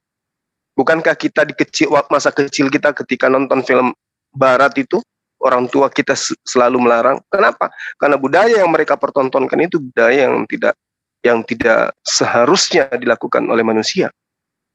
Kenapa bisa seperti itu? Ya karena karakter makanan mereka, bukan karena agamanya loh Pak ya. Karena karakter daripada makanan mereka. Tiap hari mereka konsumsi babi. Ya. Sehingga batasan-batasan antara istrimu, istriku, anak perempuanku itu susah untuk kita temukan itu. Itu fakta di lapangan. Kalau kita budaya kita di sini, bukan karena agama ya, bukan karena agama, tapi karena faktor makanan. Itu mempengaruhi Pak, yang sederhana sekali, orang yang suka minuman khamar. Bagaimana karakternya mereka? Apakah Anda ingin mengatakan sama aja kok peminum khamar, orang yang selalu minum alkohol dengan yang tidak? Tentu beda Pak. Beda. Inilah yang ditemukan oleh ilmuwan, dan inilah hikmah daripada diharamkannya babi. Anda harus bangga, karena di kitab Anda juga ada babi itu diharamkan. Yang jadi masalah sekarang adalah ketika hal yang diharamkan itu menjadi halal. Orang semua bisa mengatasnamakan Tuhan berbicara. Orang semua bisa mengatasnamakan kitabnya benar. Orang bisa mengatasnamakan agamanya lah yang paling benar. Harus diuji dan diuji. Tapi ketika kita belum sampai kepada meja ujian, belum kita menggunakan pisau bedah terhadap Bible, baru kita ajukan pertanyaan yang ada, biasa orang sudah panik, Pak. Oh, dia adalah dinubuatkan akan datang juru selamat sehingga tapi ketika kita uji dengan dalil di dalam kitab mereka, mereka kelabakan. Kenapa? Karena pada dasar iman mereka itu sesungguhnya bertentangan dengan ajaran para nabi. Ya, seperti yang Bapak uraikan tadi. Ada seperti ini, ada seperti ini, ada seperti ini. Lalu ketika saya tanya kepada Bapak, di mana di dalam pengajaran Yesus yang adalah sang firman menurut konsep iman Bapak yang membatalkan hukum Taurat sehingga babi boleh dimakan? Ini baru pertanyaan dasar. Tidak ada yang mampu menjawab, Pak, kecuali seperti yang diuraikan oleh Pak Pendeta tadi yang katanya sudah S2. Hanya itu yang bisa diuraikan. Apa yang diuraikan? Lukas, Kisah Para Rasul 10. Apa yang diceritakan di sana, Pak? Apa data-data seperti itu bisa mematahkan pengukuhan Tuhan kepada Bani Israel? Engkau menghardi orang-orang yang kurang ajar. Terkutuklah orang yang menyimpang dari perintah-perintah Allah. Sekarang, menyimpang enggak ketika haram babi kemudian menjadi halal? Menyimpang. Menyimpang enggak ketika dunia belum lenyap, bumi belum lenyap, langit belum runtuh, hukum-hukum Torah yang paling terkecil sekalipun tak boleh dihilangkan sebelum langit dan bumi lenyap. Ketika kemudian langit masih ada, bumi masih utuh, semua dihilangkan. Apakah itu menyimpang? Menyimpang, Pak. Nah sekarang pertanyaannya, loh kok Islam juga kenapa kamu menghalalkan unta? Tunggu dulu. Pengharaman yang terjadi dalam perjanjian lama itu untuk seluruh manusia atau hanya untuk Bani Israel? Untuk Bani Israel. Nah tepuk tanganlah Kristen. Oh ternyata hanya untuk orang Israel. Berarti kami nggak apa-apa makan babi kan Pak? Ya nggak apa-apa, karena memang kalian bukan pengikut. Tapi masalahnya sekarang adalah Ketika Anda ke Yesus, Anda bukan pengikutnya. Ketika Anda kepada baginda Muhammad SAW juga Anda pengikutnya. Lalu Anda pengikut siapa? Rupanya Anda adalah pengikut Paulus. Kan gitu. Saya kira begitu, Pak. Terima kasih atas pernyataan-pernyataan Bapak yang pada intinya adalah kami umat Islam itu mentaati apa yang diperintahkan oleh Allah. Sekiranya ada perintah jangan engkau makan ayam, kami juga nggak makan ayam, Pak. Ada perintah jangan makan duren, kami nggak makan duren. Alhamdulillah itu perintahnya nggak ada. Kasih. Oke, itu tadi ya, ada lagi dari teman-teman kita yang ada di sini, di Zoom, yang mungkin teman-teman Kristen. Sebelum saya melepaskan jabatan sebagai moderator, karena saya ingin menambahkan sedikit saja, mungkin izin Bang Zuma ya, ada 2 argumen yang... Lanjut aja silakan. Lanjut aja deh. Ya, mungkin saya cuma 2 argumentasi saja yang... Silakan Dinda Rifa. Baik, terima kasih ya. Saya lepaskan jabatan sebagai moderator ya, Hopper Handle dengan teman-teman yang ada di M3. Monggo. Baik, ada dua argumentasi yang ingin saya tanggapi yang menarik sekali ya. Ketika teman-teman kita Kristen dari tadi menolak argumen dari Bang Zuma bahwasanya makanan ini mempengaruhi karakteristik perilaku dalam ranah psikologi ya, maka teman-teman Kristen sendiri sedang membantah doktrin agamanya sendiri, di mana munculnya dosa waris diakibatkan karena Adam memakan buah pengetahuan. Dan teman-teman kita Kristen selama ini mengakui, menyatakan, mengimani bahwasanya dosa waris itu muncul dikarenakan Adam memakan buah pengetahuan baik dan buruk, di mana makan buah itu menjadi asbab manusia memiliki dosa waris yang berpotensi pada akhirnya manusia melakukan dosa. Tidak ada satupun manusia yang tidak berdosa di dunia ini karena asbab makan buah pengetahuan baik dan buruk. Tapi teman-teman membantah dogmanya karena ingin membantah argumentasi Bang Zuma. Tanpa sadar teman-teman Kristen telah meniadakan doktrin agama tentang munculnya dosa waris. Ya, itu pertama. Dan yang kedua, siapa Bapak, tadi saya ingat namanya, mohon maaf saya kalau salah sebut nama ya Pak ya. Kita di sini kan berdiskusi tentang asbab atau kenapa sudut pandang Islam ini mengharamkan, bukan Islam ya mengharamkan, tapi Allah. Bang Zuma sudah jelaskan secara detail bahwasanya kami adalah umat Islam, di mana bagi kami perintah dari Allah Subhanahu wa taala itu adalah menjadi prioritas utama, membedakan kami dengan orang-orang yang tidak tunduk dan patuh kepada Allah. Nah, seperti yang Bang Zuma katakan tadi, saya coba untuk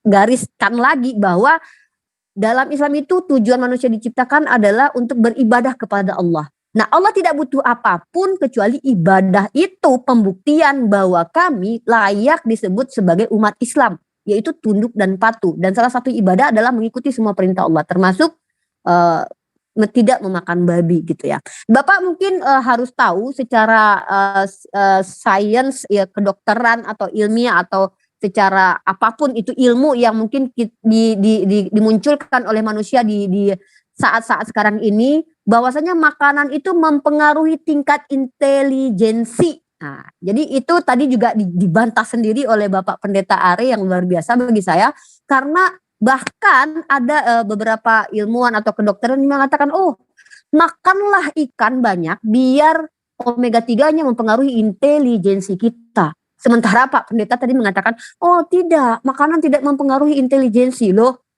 Berarti membantah bahwasanya oh kalau fungsi makan ikan dengan ada omega 3-nya itu akan mempengaruhi. Jadi ini bagaimana caranya tadi Pak Pendeta tadi mengarahkan bahwa kita harus berlogika, kita harus memakai akal. Kita umat Islam menerima ilmu apapun yang diusung oleh para penemu, para ilmuwan, selagi ilmu itu memang teruji bahwasanya dia layak dikatakan sebagai ilmu. Contoh ilmu psikologi misal, atau ilmu antropologi, atau ilmu sejarah, atau ilmu kedokteran apapun itu yang memang secara natur manusia diterima ya, secara akal sehat itu diterima sebagai ilmu yang sifatnya universal, bisa dikaji, bisa ditelaah secara empiris ataupun sistematis ataupun apalah istilahnya ya. Dan kita terima itu selagi memang itu diakui secara umum sebagai ilmu. Termasuk tadi itu ya, dua argumentasi yang saya garis bawahi banget, bahwa secara tidak langsung para Bapak Pendeta tadi dan teman-teman barusan Pak Bambang tadi sedang membantah argumentasi Bang Zuma, secara tidak langsung juga membantah doktrin agama atau doktrin imannya sendiri. Itu dari saya. Terima kasih. Mohon maaf kalau saya salah dalam menyampaikan. Silakan yang lain dilanjutkan. Atau mau closing atau bagaimana Bang Zuma? Ya, Atau ditutup aja deh. Oke, baik itu dia tadi ya Makasih ya, diskusi yang Rifa ya. wah keren nih Bang Zuma. Jadi apa namanya ya, kembali lagi saya harus ingatkan sounding terus ya. Kita harus sounding terus untuk terciptanya, terrealisasinya rencana kita ya, rencana kita semua di sini insya Allah mudah-mudahan diridhoi oleh Allah Subhanahu wa taala, yaitu diskusi atau apa ya, kita silaturahim secara offline ya, bertemu tatap muka antara kita para pendiskusi muslim atau pendebat muslim dengan pendebat Kristen di ranah terbuka, di mana kita berharap itu bisa terrealisasi di Makassar ya. Dan ini semua tidak akan berjalan dengan lancar kalau tidak ada support ya, maksudnya support apapun bisa, support moral, doa ataupun material. Kalau kita bekerja bersama maka insya Allah semua akan ringan ya. Dan saya pribadi selaku salah satu insya Allah nanti yang akan ikut serta dalam ranah debat ini, menghimbau teman-teman baik yang di channel Zulkifli M. Abbas, Rifa MOE atau di channel Triun Comment Center atau di channel-channel yang lain untuk berkontribusi, meluangkan mungkin ya, kalau kita hitung hanya sekedar 10.000, 20.000 mungkin bagi kita ya jajan anak-anak gitu, tapi ketika kita sumbangkan dan insya Allah bermanfaat untuk umat, insya Allah menjadi pahala jariah buat kita semua. Maka silahkan, kalau saya pribadi sudah mencantumkan nomor rekening ya di tag berjalan saya ya. Itu sudah saya cantumkan perencanaan diskusi akbar kita di insya Allah Makassar nanti, yang dibawahi oleh MMCI dan LSK nanti. Benar ya Bang Zuma? Konfirmasi lagi biar saya nggak dikatakan asumsi nanti atau rencana sendiri nanti. Benar Bang Zuma ya? Iya, benar deh, benar. Nanti Yes. dalam waktu dekat kita akan lakukan rapat internal MMCI dulu untuk membahas ini. Siap, Oke. terima kasih. Konfirmasi dari Bang Zuma ya teman-teman ya. Insya Allah yang mau bersilaturahim dengan Bang Zuma dapat foto gratis nanti dengan Bang Zuma, nggak bayar, tenang aja. Ya, siapkan mental ya, ketemu dengan Kores, Bang Zuma yang selama ini mungkin mencintai Bang Zuma, Kores, Ustadz Wafi. Silahkan daftar ke saya, nggak apa-apa. Insya Allah saya siap menyampaikan salam-salam Anda semua ya untuk mereka-mereka ini.